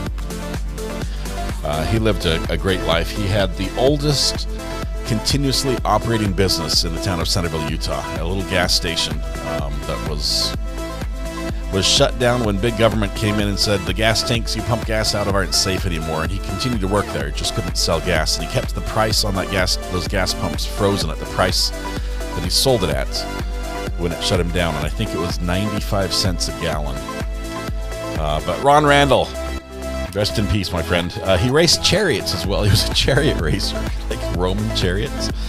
Used to be in parades on the 4th of July with his horses and everything else. Ron was one of the good ones. We're gonna miss him.